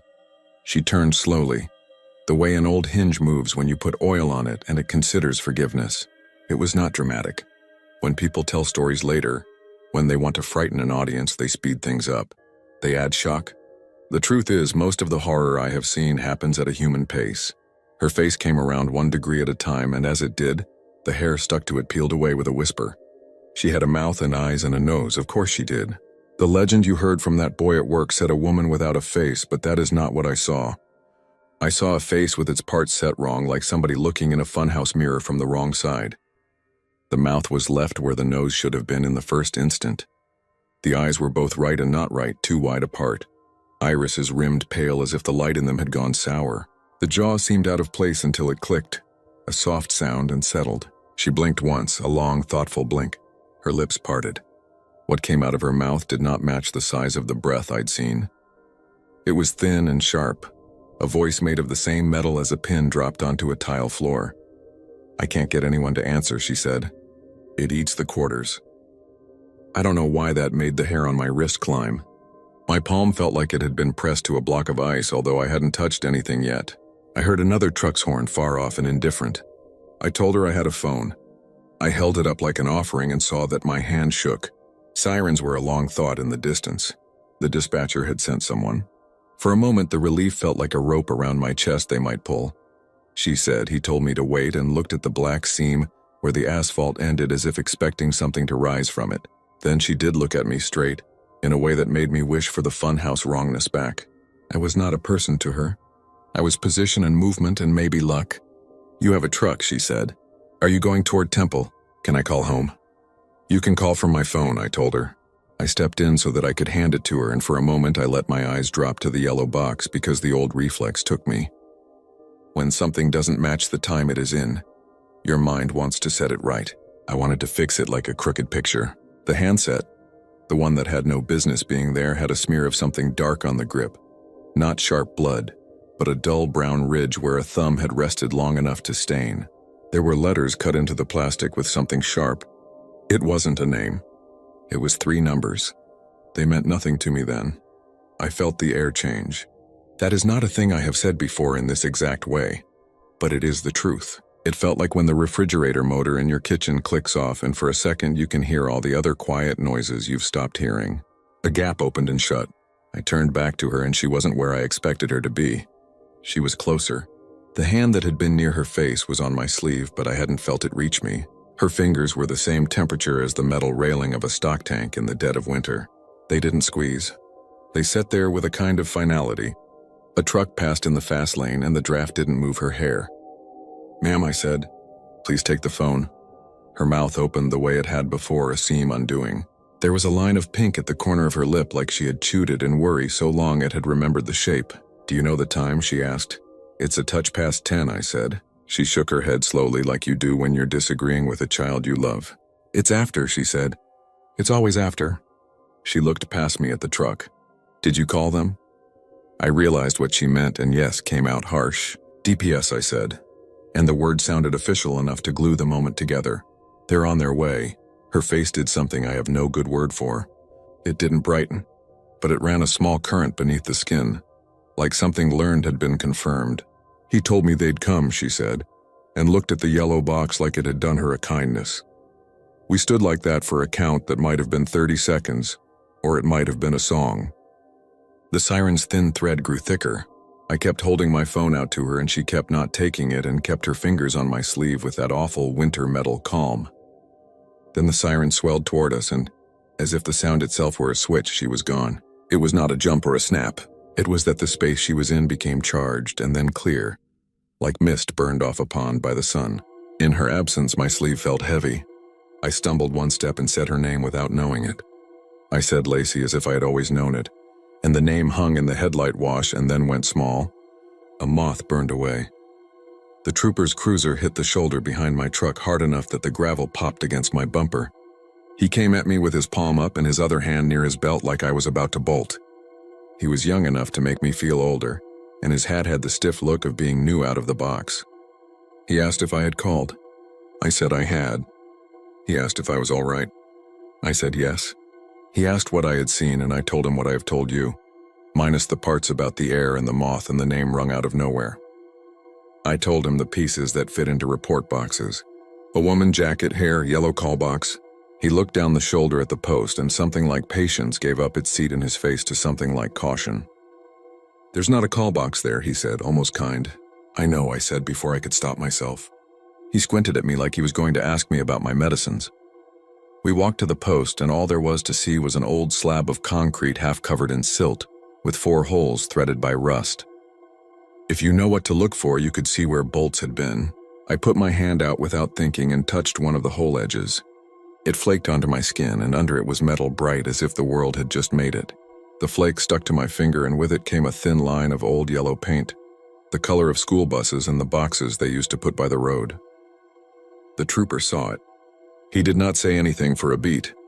Then he hitching up his duty belt and looked over the median at the other side of the highway, like he was deciding who to bother about this.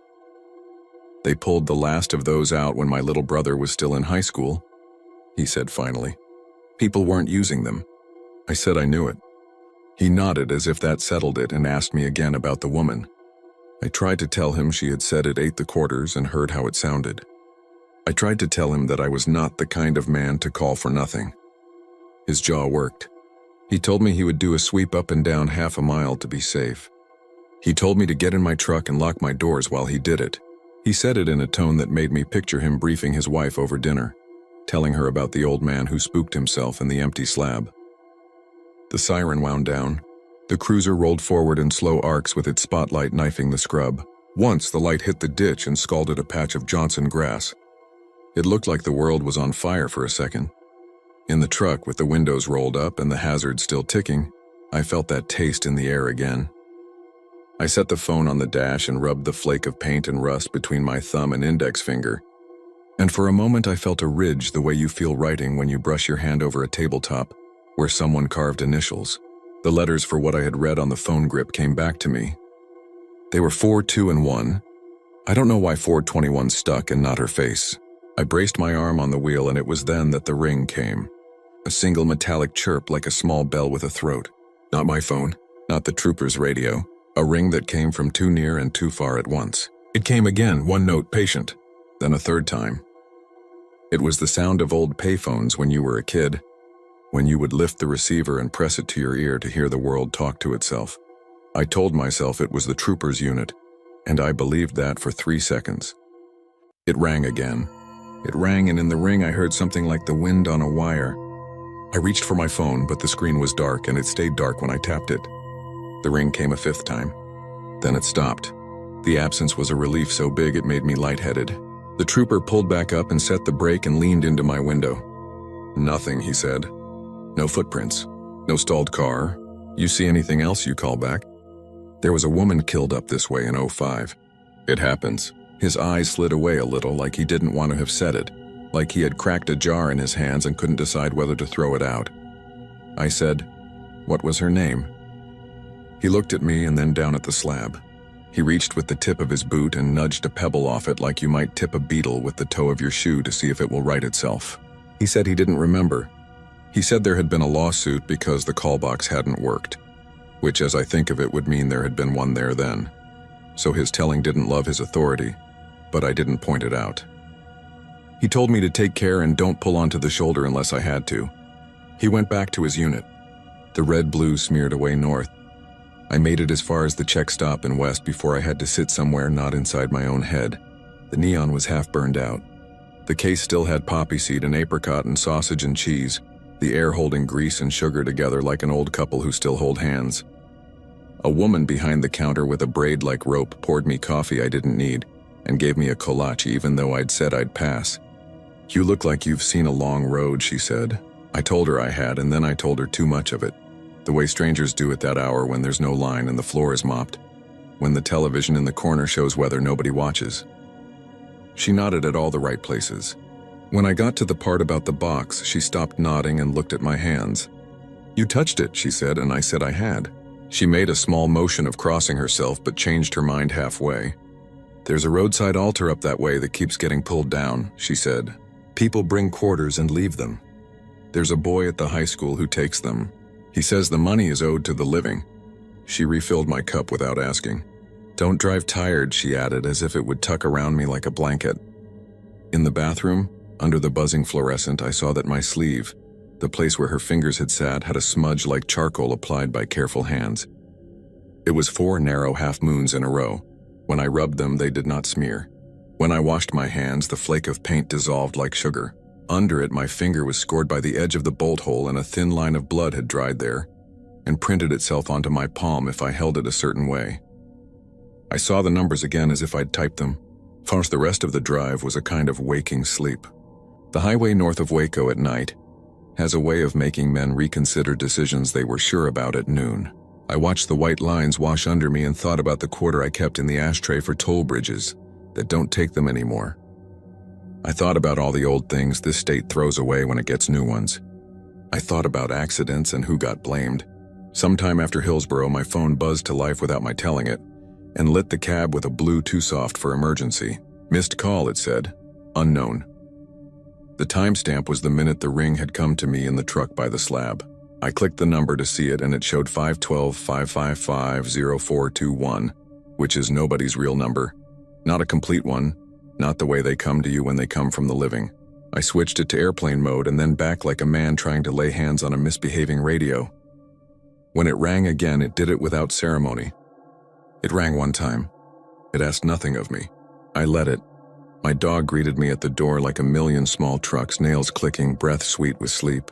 I went to the sink and stood over it for a long time with the water running in a thin, bright pencil line, because the house had the wrong quiet and I needed a noise that I chose. At dawn, I slept for an hour. When I woke, my sleeve was on the kitchen table and the smudges were gone.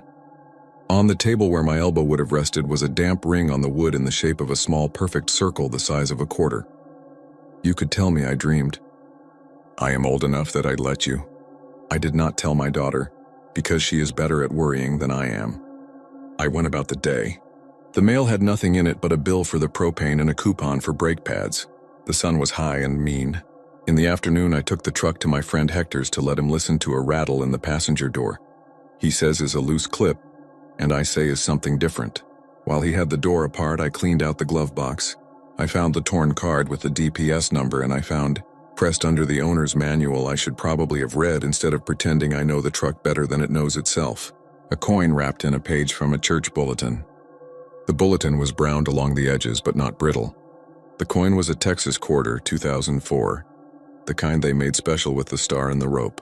It looked ordinary, except one edge had a nick like a mouse had tested it with teeth. When I asked Hector if he had put it there, he laughed and asked if he looked like his wife who hides money in places and then forgets to tell him. I went back that night. I don't know what I told myself I was doing. Part of me wanted to prove the slab was nothing but an old bolt pattern, and that the name had been something my own rib squeezed out of me because I am a man who can't stop thinking about old wrongs. In the daylight, the place looked smaller. The ditch was shallower. The billboard with a cockroach was stupid.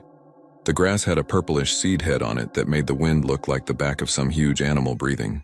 There was a cross near the fence line made of 2 cedar slats with a ribbon tied around the center and a bow that had been white.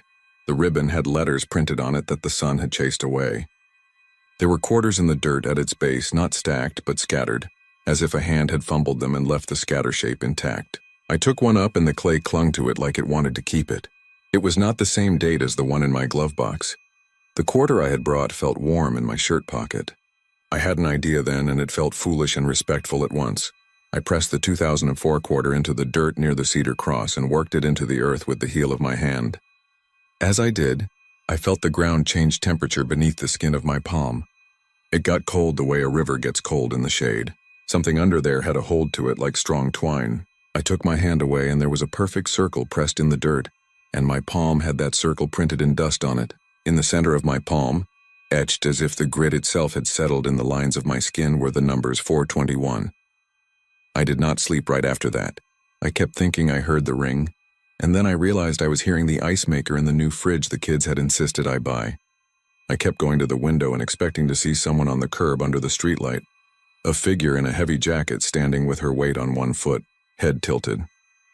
In the morning, there was a missed call on my phone from a number that did not have enough digits, and a voicemail that came through as a minute and 1 second, long and played only the sound of wind, thrumming a taut line and then a far-off horn. I saved it because I couldn't decide if deleting it would be braver or stupider. 3 days later, a letter came addressed in block capitals with no return. Inside was a single photocopied newspaper clipping from the Temple paper, yellowed on the copy's edges as if the machine had squeezed more age into it. The clipping said a woman named Lacey Hart, 27, of Belton, had been killed while attempting to use a roadside emergency call box on Interstate 35 south of Salado when an intoxicated driver left the roadway and struck her. It said she had worked nights at a call center in Round Rock and was due to be married that fall. It said her family had filed a claim against the state, alleging that the call box had been inoperative on the night in question. It did not mention ghosts. Someone had circled the date. 2005. Someone had underlined the phrase inoperative. The envelope had no fingerprints I could see when I tilted it to the light, as if the person who sent it had been careful or not there at all.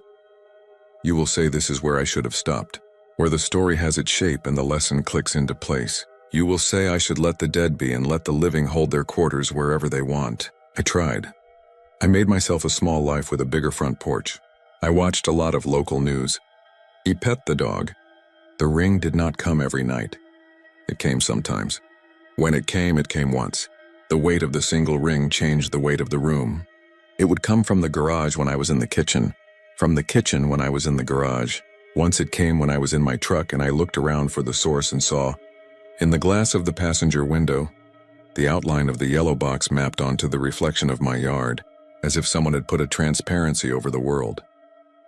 On a Friday, when the air was full of heat lightning and the sirens in my town went off for a storm that never came, I drove south with the window cracked and the coin impression still faint in the heel of my hand, and I stopped at the slab again.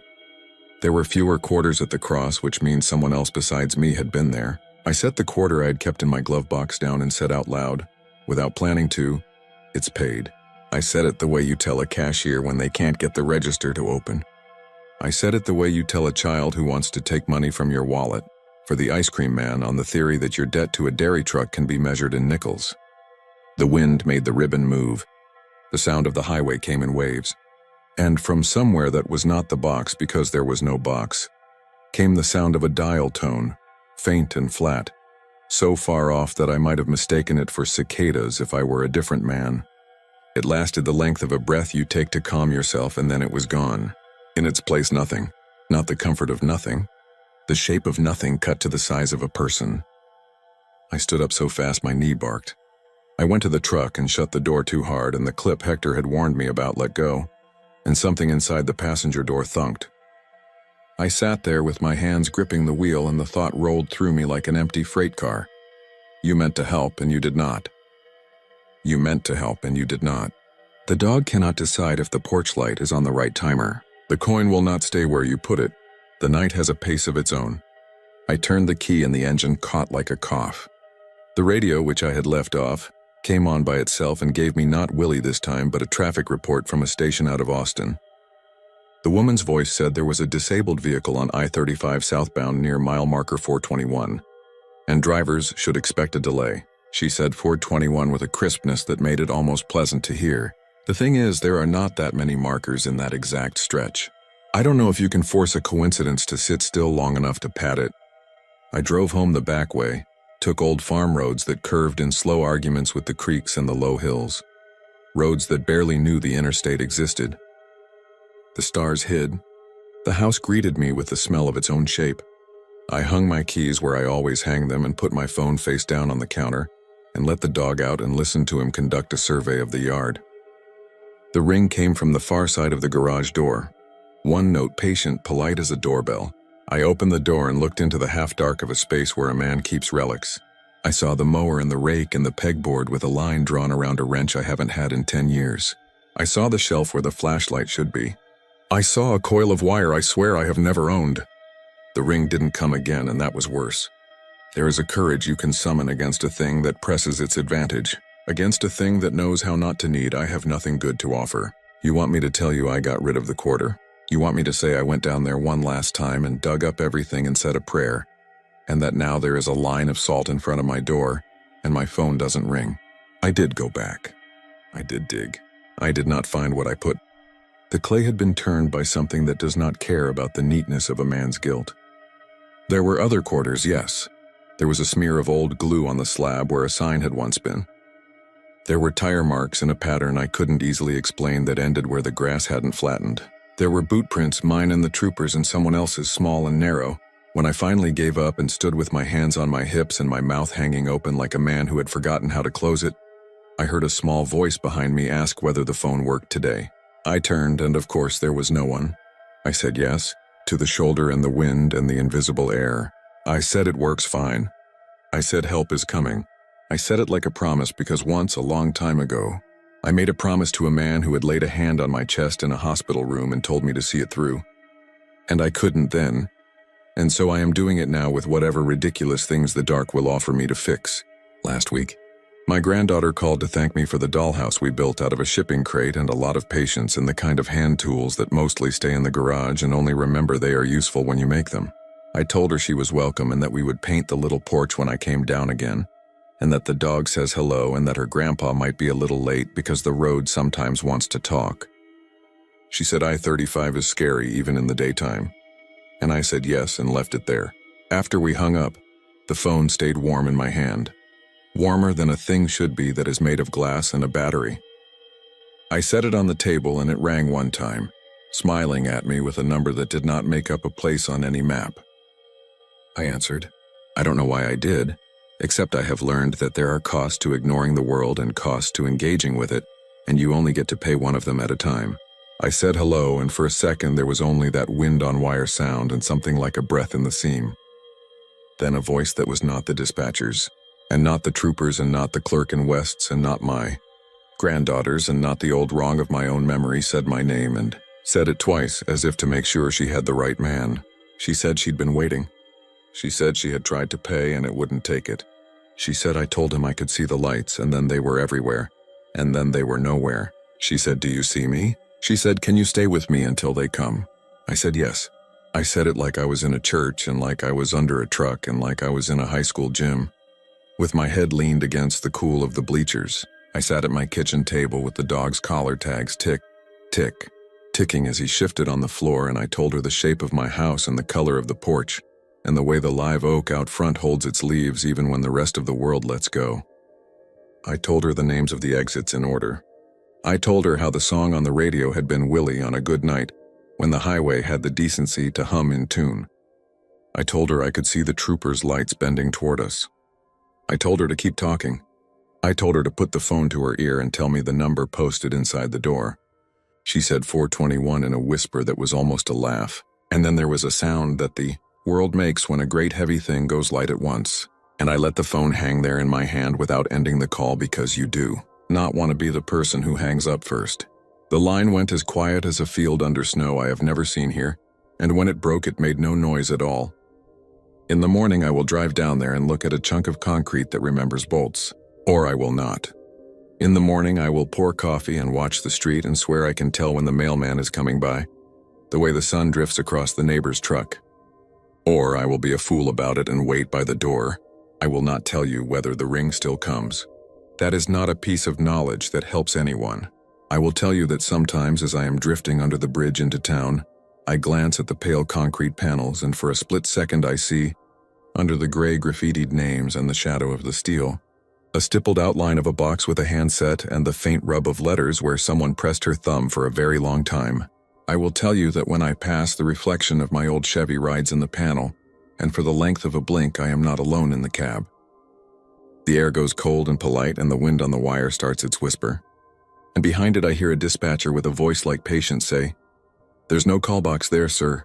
And I answer anyway because sometimes the world is wrong about what it keeps and the only thing to do is to call back and keep someone company until the light comes. The last time I heard the ring, it answered itself, and what it said was only the sound of a quarter falling through a slot and not reaching the bottom. If you've ever paid a debt you didn't owe, you know the noise it makes. If you haven't, you're luckier than me, and you will never know how a single note can make a kitchen feel like the shoulder of a highway south of Salado, with the wind working the grass and the road humming and the space beside you full of a shape you can almost recognize, if you will stop pretending you have forgotten her name.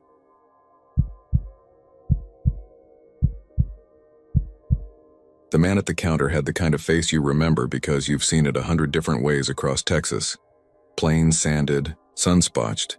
Everything that had ever happened to him ironed into the lines like a map. He wore a snap shirt pearl white where it hadn't yellowed and a hat that used to be straw, and now was the color of road dust. The office behind him was a glass box attached to a single pump. The pump had one hose and a scratched window where gallons ticked up like a slow prayer. I rolled up hot and thirsty, still tasting the grit of the South Rim Trail at the back of my throat, still feeling the cactus thorns I'd tweezed out at a picnic table in the Chisos. Daylight had burned to a copper ribbon on the western mountains and the Ocotillo were black wires against it.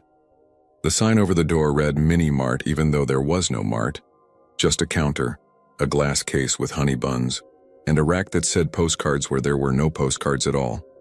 I had left Big Bend later than I should have because that place teaches you how huge the sky is and how small you are. You look up once and it takes longer than you think to look away. I told myself I'd hit Alpine by 10, get a burger and a beer and sleep like the dead in a cheap room. I knew the distances.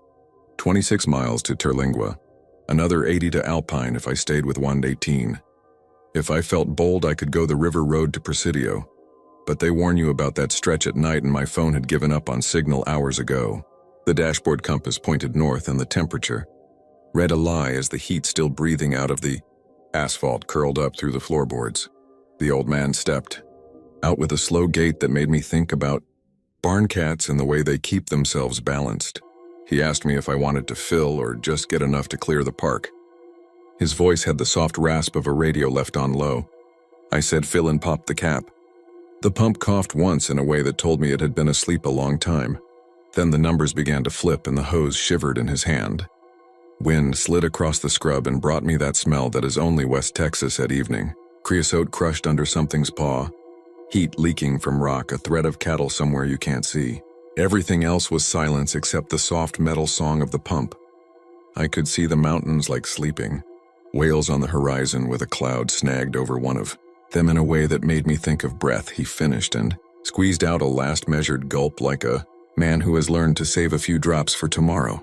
He rested his wrist against the hot fender and nodded at my plates. "Austin," he said. "Long haul tonight." I said I'd stop in Alpine. He shook his head once. Not disagreement so much as a man who had seen many plans. "Cash or card?" he asked.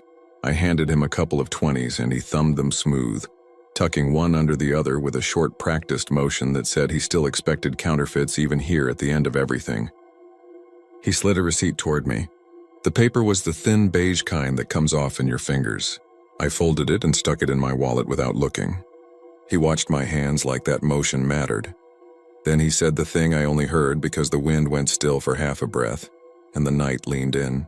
"Don't stop on the road tonight." I waited for the follow. "Don't stop for what?" "Deer, coyotes, a flat."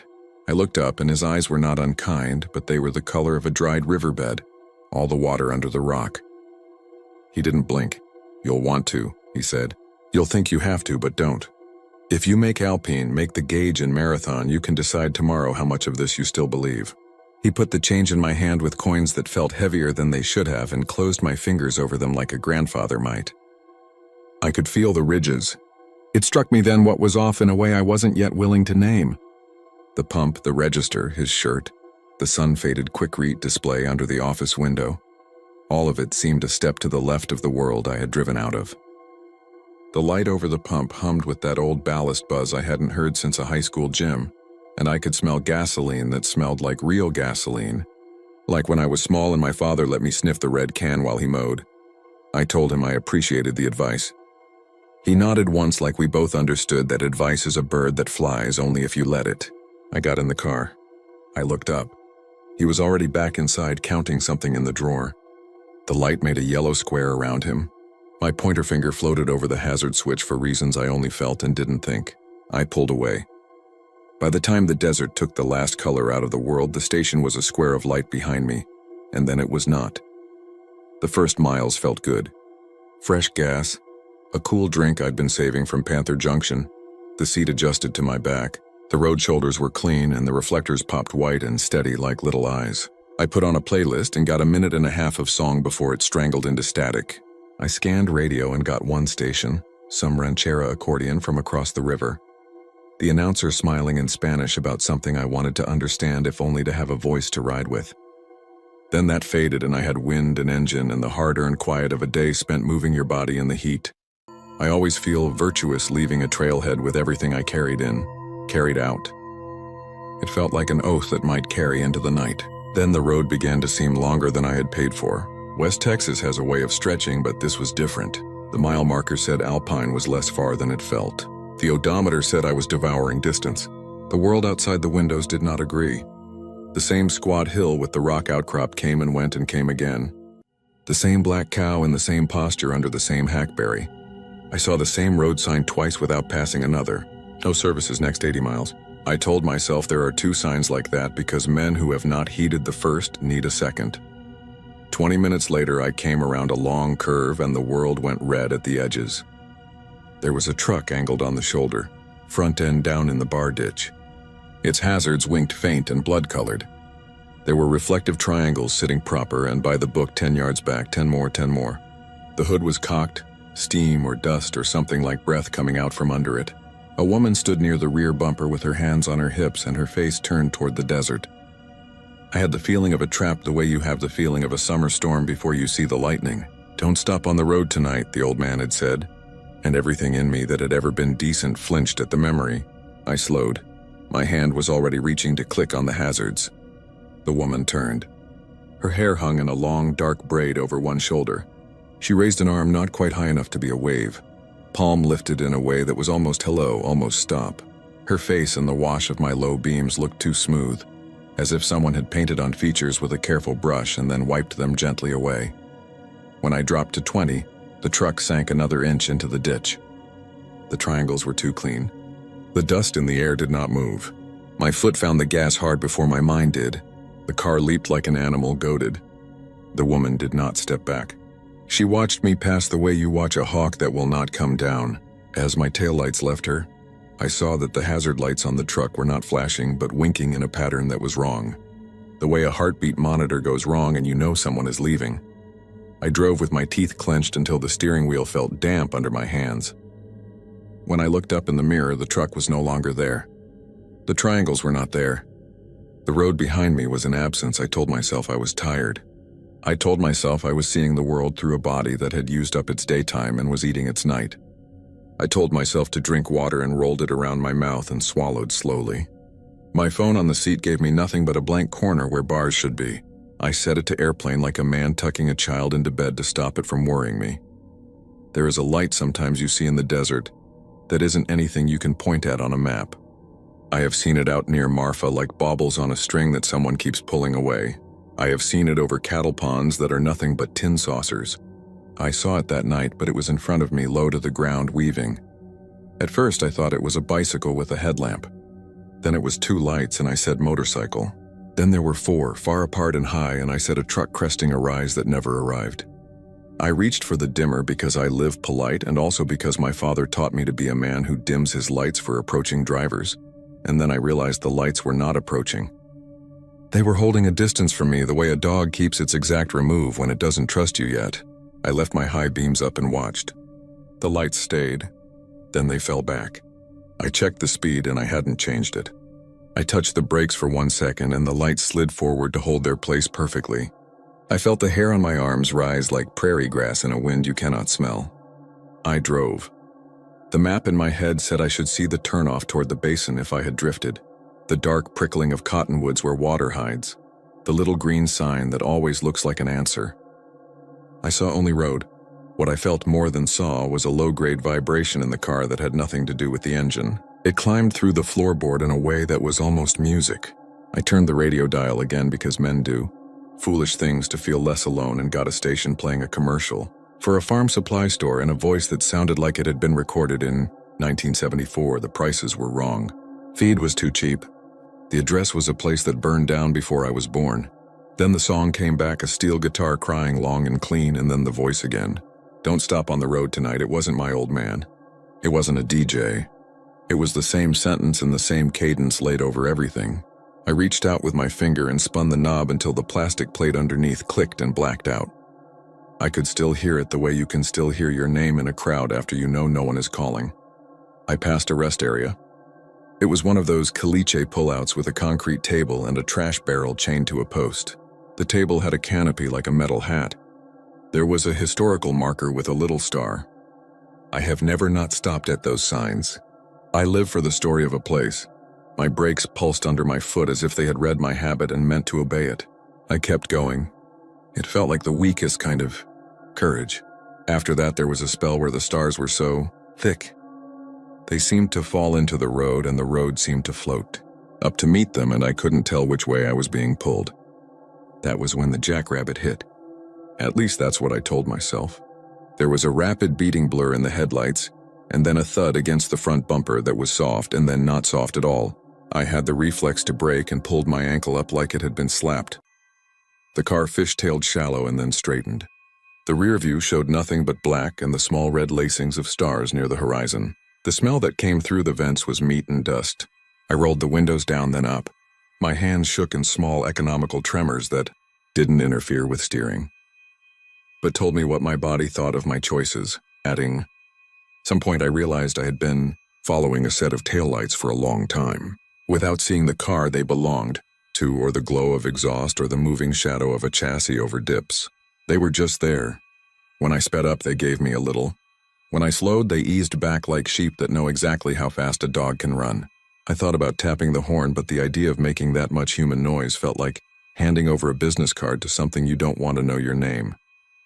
I checked the clock, saw a time that seemed wrong by an hour, remembered that Big Bend eats hours if you let it, and told myself the truth. I had been swerving all evening. I had not seen another car since the station. That was not a memory. Then I saw the station again. It came up like a low white eyelid opening on the left shoulder where there shouldn't have been any shoulder. The pump was there. The office glow was there. Moths knocked in a slow, drunk way at the light. I could see the shape of a man bent a little at the waist counting something. The green of a ledger page, the movement of his thumb. My head made a sound inside itself, a kind of dry click, and my foot was already moving toward the brake. Before it reached, something else moved in the headlights. It was a child running, small legs pumping high the way kids do when their feet are a little too light for their bodies. A white shirt, bare feet flashing. He ran from the dark into the cone of my light, and into the dark again, and it was a mercy I wasn't yet on the brakes, because any man who cares about being one would have killed that boy right there. My heart felt like it lost a step and then found it again. The station was not on the left anymore. The station was on the right. The boy was nowhere. The moths were gone. The light in the office had the greenish cast of hospital rooms from films about diseases they cured a long time ago. I drove on. The station fell back like a dream you mean to hold and cannot. The taillights in front of me made a decision and went out. When they did, the stars grew louder. I could feel the muscles at the base of my skull tightening in that way that everyone who has ever driven through the night knows. You adjust the mirror. You roll a shoulder. You tell yourself jokes. I promised myself Alpine. I promised myself the lit stacks of the Solros Rodeo Arena. The little house lights of the east side. 30 minutes more, 20, 10. The miles did not correspond. My gauge, which had been full, needle dead to the right, had edged left like a man thinking about getting up. Then it jumped back, an indecisive heartbeat. The car smelled faintly of gasoline again, and tucked under that was another odor I did not want to name. Hot tar when a patch crew pours a new seam. Asphalt that has taken the imprint of something soft. When the road finally offered me a light that was not my own, it was a single bulb high on a pole with a halo around it that said, "Insects miles deep." There was a rectangle beneath it that might once have been a wooden sign. The wind moved it and it knocked. I slowed because I was losing the battle to be made of steel. Then the bulb blinked once and came back brighter, and I saw what sat under it. It was the bumper of a car. The chrome curve of it caught like a thin grin. The rest of the car was sunk into the earth up to its windows, and the roof was tarred over like a wound. A thorn bush grew through where the windshield was supposed to be. The shape of the hood was the shape of cars men drove when somebody else had to lean out and slap the fender to get the choke right. I drove past with my hands clenched so tight the skin over my knuckles felt split. When the rear of my car lined up with that half-buried one, my engine made a sound I had not heard it make before, like somebody humming along to itself in relief. My throat hurt. I realized I had been talking out loud, making little bargains with nobody. I switched to saying nothing. That worked better. When the highway gave me a sign for marathon, I nearly shouted. I would have kissed it if it had not been made of metal and too far off the shoulder. 12 more miles. I could do anything for 12 miles. The desert to either side felt like something alive that was flattening itself to slither under the thin strip of blacktop and into the tread grooves of my tires. At 8 miles, I saw a border patrol truck in the mirror, lights off, moving with the quiet of a bird of prey. I pulled a little right to let it pass because in my life I have tried not to be a man who blocks the way of someone with a job to do. It came up on my bumper and stayed there, close enough I could count the bolts on the bull bar. I reached for the blinker to pull onto the shoulder and realized there was no shoulder at all now, just an uneven black margin and the drop to sand. The truck hung 2 feet off my bumper, and I thought about tapping the brakes in that tiny communication drivers do to say I see you. And then I thought about other kinds of tapping and I held my speed. A minute stretched. 2. Then the truck peeled off to the left and drifted like a boat across a lake, and the desert took it the way it takes a thought you meant to keep. The road finally widened. The signs began to show distances that changed when they should. The Gage Hotel sign rose like a saved thing, and I aimed at it like a swimmer at a bright towel. I rolled into Marathon with both hands shaking, parked under a honey locust tree, and sat there while the engine ticked down. It was a simple town at 10 on a weeknight.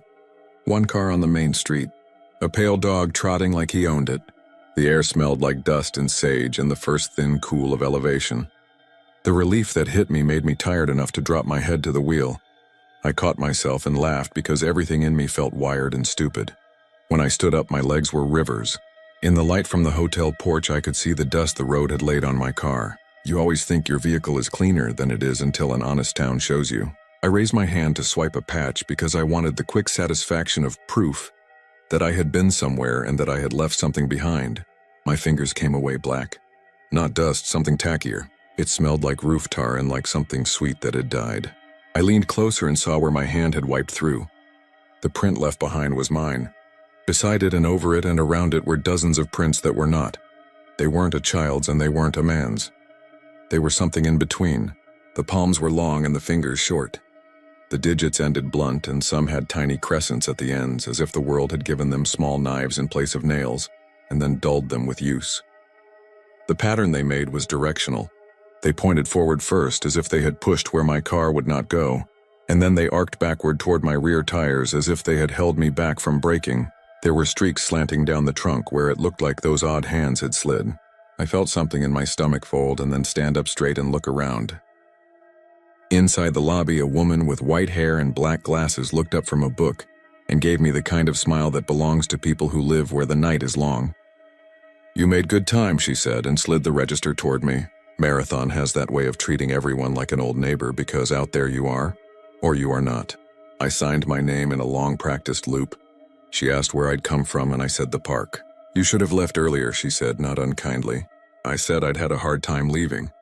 She nodded because that is a truth no one here disputes. I asked for a room in the back where the wind would take the heat. She nodded again and told me which door. When I reached for my wallet to hand her a card, the paper receipt from the station slid out and fell like a little dead wing into my palm. It was folded where he had folded it. I smoothed it open. The ink was the purple kind a ribbon makes when it is too old to give you darkness. It read last gas. It read 2 gallons more than my tank should take. It read the price in numbers I had to say in my head to believe and then didn't. It read a date that wasn't today. The woman saw me looking and tipped her chin at the slip. "You find a treasure map." I swallowed. "Where's that from?" "Study Butte," I said. She reached under the counter and brought up a map with hands that had moved maps a long time. She laid it out and smoothed it and pointed with a knuckle. "There's gas here and here," she said. She pointed at a third dot and her knuckle hovered and then moved on. "Used to be one there by the old caliche pit, but it burned down." She looked up at the ceiling to count and something in her head settled.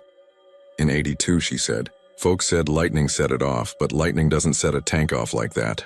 She gave me a look that asked whether I wanted to be told the rest, and I shook my head, because I was afraid the rest was a story I had already begun to live. In the room, I left the light on while I showered. The water ran rust for a second and then clear. I stood under it until my skin prickled and felt like I had come back into my body. When I dried off, I could smell gasoline again in a way that was not the bathroom and not the parking lot and not memory. I checked my clothes, my hair, the undersides of my nails. The smell was faint, but it was on me like a stamp. I set the receipt on the little desk. I had the thought I could photograph it and show someone in the morning, and the thought died of its own weight. I slept like a man whose mind will not let him drown. I woke from a nowhere dream with a soreness in my legs that said I had run, and the room clock glowed a time that did not reconcile with what my body believed. There was a sound outside like a fingernail laid gently down a length of metal. I sat up with a little boy's breath sob in my throat and then laughed at myself and then couldn't. The sound came again. Not fingernails, coins. I pulled the curtain slow enough not to make it shush. The parking lot was a simple place sleeping under a dim security light and the suggestion of the Milky Way. A breeze moved, straight from the desert and through the cottonwood. It brought the smell of creosote again, that ghostly tea smell that rises when you pour rain on dust, though there was no rain. My car sat where I had left it, angled like a dog that had found shade and taken it. A small figure stood by the trunk. The light made him transparent at the edges. He was wearing no shoes. He was counting coins on my bumper, and letting each one click down the metal and into his other hand kept low enough that if you were trying not to see him from a window, you might not. He turned his head slowly toward the glass where my face was. I felt a hot sting of stupidity cross my cheeks because my prey brain was shouting that I had been seen. His eyes belonged to a boy that had not yet learned regret, which is to say they were very old. There was a hat brim moving beyond him just at the edge of the lot. The shape of a man watching the way a man watches a child he is not allowed to correct. I knew that brim the way you know a shape even if you can't draw it. I pulled the curtain closed because there are things you can stand and things you cannot. The coins clicked 4 more times. then 5, then 2 together, then nothing. In the morning, I put everything I had into the car because the idea of leaving something of mine in that room felt like an invitation for it to be taken by something that did not need the key. The black smear on my trunk had hardened. You could touch it without it coming away now. The prints were still there, matte within the gloss of the film. I decided I would find a car wash somewhere and let the brushes take it into whatever place lost things go. The desert diner served me eggs that made their own gravy. The coffee was strong enough to hold a spoon like a tight grip. The waitress called me sweetheart and then sugar like I might need both. I asked her how far to Alpine in that careful nothing voice tourists use when they don't want to be laughed at for not knowing. She said 25 and then cocked her head and said, "You look like you drove farther than that." I said the stars were bright last night. She said they were, and wiped the table with a rag that had seen marriages and funerals. When I stepped back into the sun, a smell hit me that almost sent me to my knees. Burned rubber layered over gasoline, layered over something sweet men don't know enough not to name. The town was as it had been 10 hours before, except for a little knot of people around a sheriff's Tahoe, and the way people in a small place move when there is more to know than there usually is. I drifted toward it because humans are birds around bright things. 2 men were talking in those low voices you use when a thing is new, and you have not yet decided how it ends. The white-haired woman from the desk stood just back from them with her hands clasped around the lower rung of her apron, and her mouth set to kindness. A trooper walked past carrying a plastic evidence bag with something dark at the bottom of it that looked like pennies left to rot in a gutter, stuck to one another and slick. "What happened?" I asked the man nearest me because it is in my nature and I have stood at plenty of edges pretending I didn't want to look down. He glanced at my plates and gave me that quick nod you get when you're allowed to be in a story, because you are unlikely to open your mouth at the wrong time later. Car found burned south toward the river. Man's voice out of habit, low, steady, respectful. They figure it happened last night. Couldn't have been long. Border Patrol spotted the smoke at dawn. He said it like he was telling me about a calf going through a fence. It wouldn't grow back, but it happened every season. He asked where I was headed. Alpine, I said. He told me which route, and then added like an afterthought that I should watch for deer because they get stupid at daybreak. He squinted at me like the sun was inside me and not out in the sky. "You from around here, Austin?" I said again because that word had become a small prayer that said there is still a world. He nodded and pushed his hat back and I saw his eyes. They were kinder than I deserved and they had seen men lie and women weep and they did not care to rank those things. On the way out of town, I pulled into a hand wash and a boy in a ball cap came out and asked for 5. He was missing his left front tooth. He whistled when he said S's. He stood with his hand out and then looked at the trunk and whistled again without meaning to. He ran his thumb across the hardened black and looked at the line it made on his skin. He smelled it and then wiped his thumb on his jeans. "You run something over?" he asked in the blank tone of kids who want the best answer and the worst one both. I said a jackrabbit maybe. He said his uncle ran over a deer once and it dented the hood like a fist punched it. He showed me where the brushes were. He turned on the water. He told me to wait inside and pointed to a flimsy chair like a throne. The receipt in my pocket cut into my thigh when I sat. I pulled it out and unfolded it and studied it like it would change if I looked long enough. The date at the top was June 14th, 1982. The ink had bled a little into a water stain on one corner. There was a signature where a signature might go. It was a name I couldn't tell. A loop and a stab and another loop.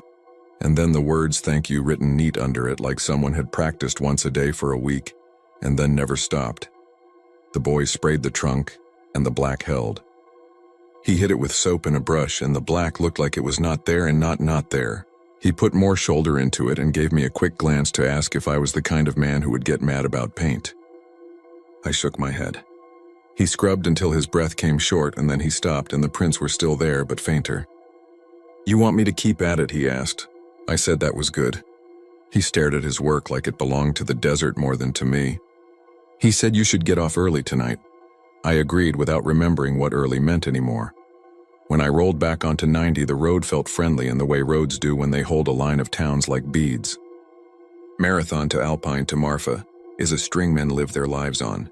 The farther I drove, the more the smell in the car became my own sweat, and the sharper it became in my memory that I had ignored something I could not name by paying attention to it too closely. The radio found a daytime voice. The woman said the weather.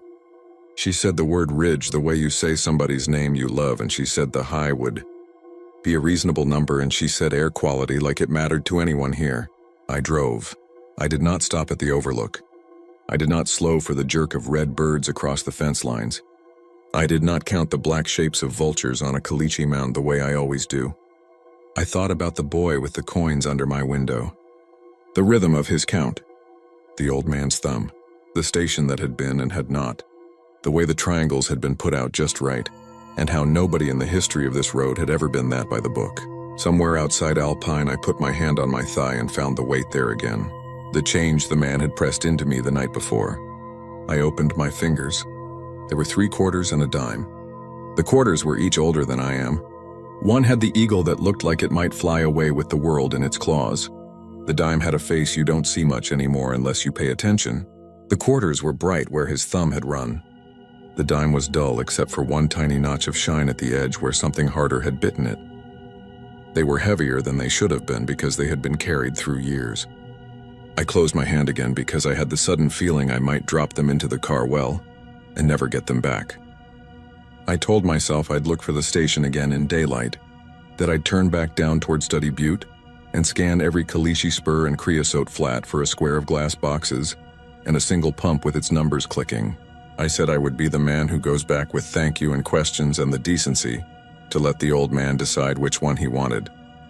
Then I remembered the knock of coins at the edge of my dream and the way the brim of the hat moved without moving anything else, and I kept my hands on the wheel and let the road go forward. Alpine's lights rose and made that glow that makes men think they are saved. I took the first turn into town too fast and hit the dip at the gas station hard enough to make everything in my trunk jump. I filled up because I am a person who does not push his luck more than he already has. The pump here was modern, with a screen that showed me a smiling woman pouring coffee. It asked me for my zip. It told me about points. When I set the nozzle, the plastic hung light in my hand and the smell of gasoline was thin as a memory. As the gallons racked up and the dollars ticked, it hit me that I had driven farther than the tank I had started with justified, and yet the needle had not moved in ways that made any sense at all. I watched the numbers click like a phony slot machine and felt the tiny tick against my knuckle where the rubber hose throbbed. A kid in a lifted pickup idled behind me, drumbeat stereo rattling somewhere in a ribcage. He laid on his horn once to hurry me, and being honked at in daylight felt like mercy. On the road out of Alpine, a billboard advertised the lights you can never find on purpose. Somebody had painted them as warm little orbs over a happy family who looked like they were faking it. The father pointed and the child pointed, and the mother looked at the father while he looked at what wasn't there. It made me angry for no reason that would stand up to talk. The sun had a late afternoon slant and made the desert look freshly unboxed. The mountains were blue instead of black. A hawk hung in a square of sky like it had been stitched there. Everything was a comfort, and none of it made the prints on my trunk vanish when I stopped later in Fort Stockton and looked. Back home, I kept my mouth shut for a week, because telling a story like that is a way of calling it back. I kept the receipt in a drawer where paperwork goes to sleep. The gasoline smell in my car settled until it was either gone or I had grown used to it in a way that would be a problem if I ever tried to sell the thing. When I finally took the trunk to a detailer who does impossible things with the right chemicals and enough patience, he worked until we were both tired. He leaned back and squinted and wiped his forearm across his forehead. He said I got most of it. It was what he didn't say that hurt. He asked what had gotten on there. I said roofing tar, and he said yeah, maybe. Which is what men say when they don't want to be part of your story. On a Tuesday that feels like it was close and long ago, I was in a diner off I-35, with a plate of eggs that didn't need anything and a waitress who called me baby without romance. 2 old men sat in the booth behind me with cups of coffee that had gone cold, while they told each other the same lie and the same truth in that way men do. One of them said Big Bend and the other said desert like it was a punchline. I leaned without meaning to. The first man said there's a station out there used to be a mile south of the pit, where the county piles the gravel. And the other said there used to be lots of stations, and the first said this one ain't. And the other said ain't what? And the first said ain't there when you go back in the day, and the other said that's not how not there works. They laughed in the soft way men laugh when they don't mind being wrong if the world is interesting. I took the receipt out of my wallet and unfolded it. The purple ink had faded another shade. The edges were softer. The date wavered if I looked too long. There was a smudge above the thank you that looked like a thumb. I held it long enough that the heat of my hand warmed the paper.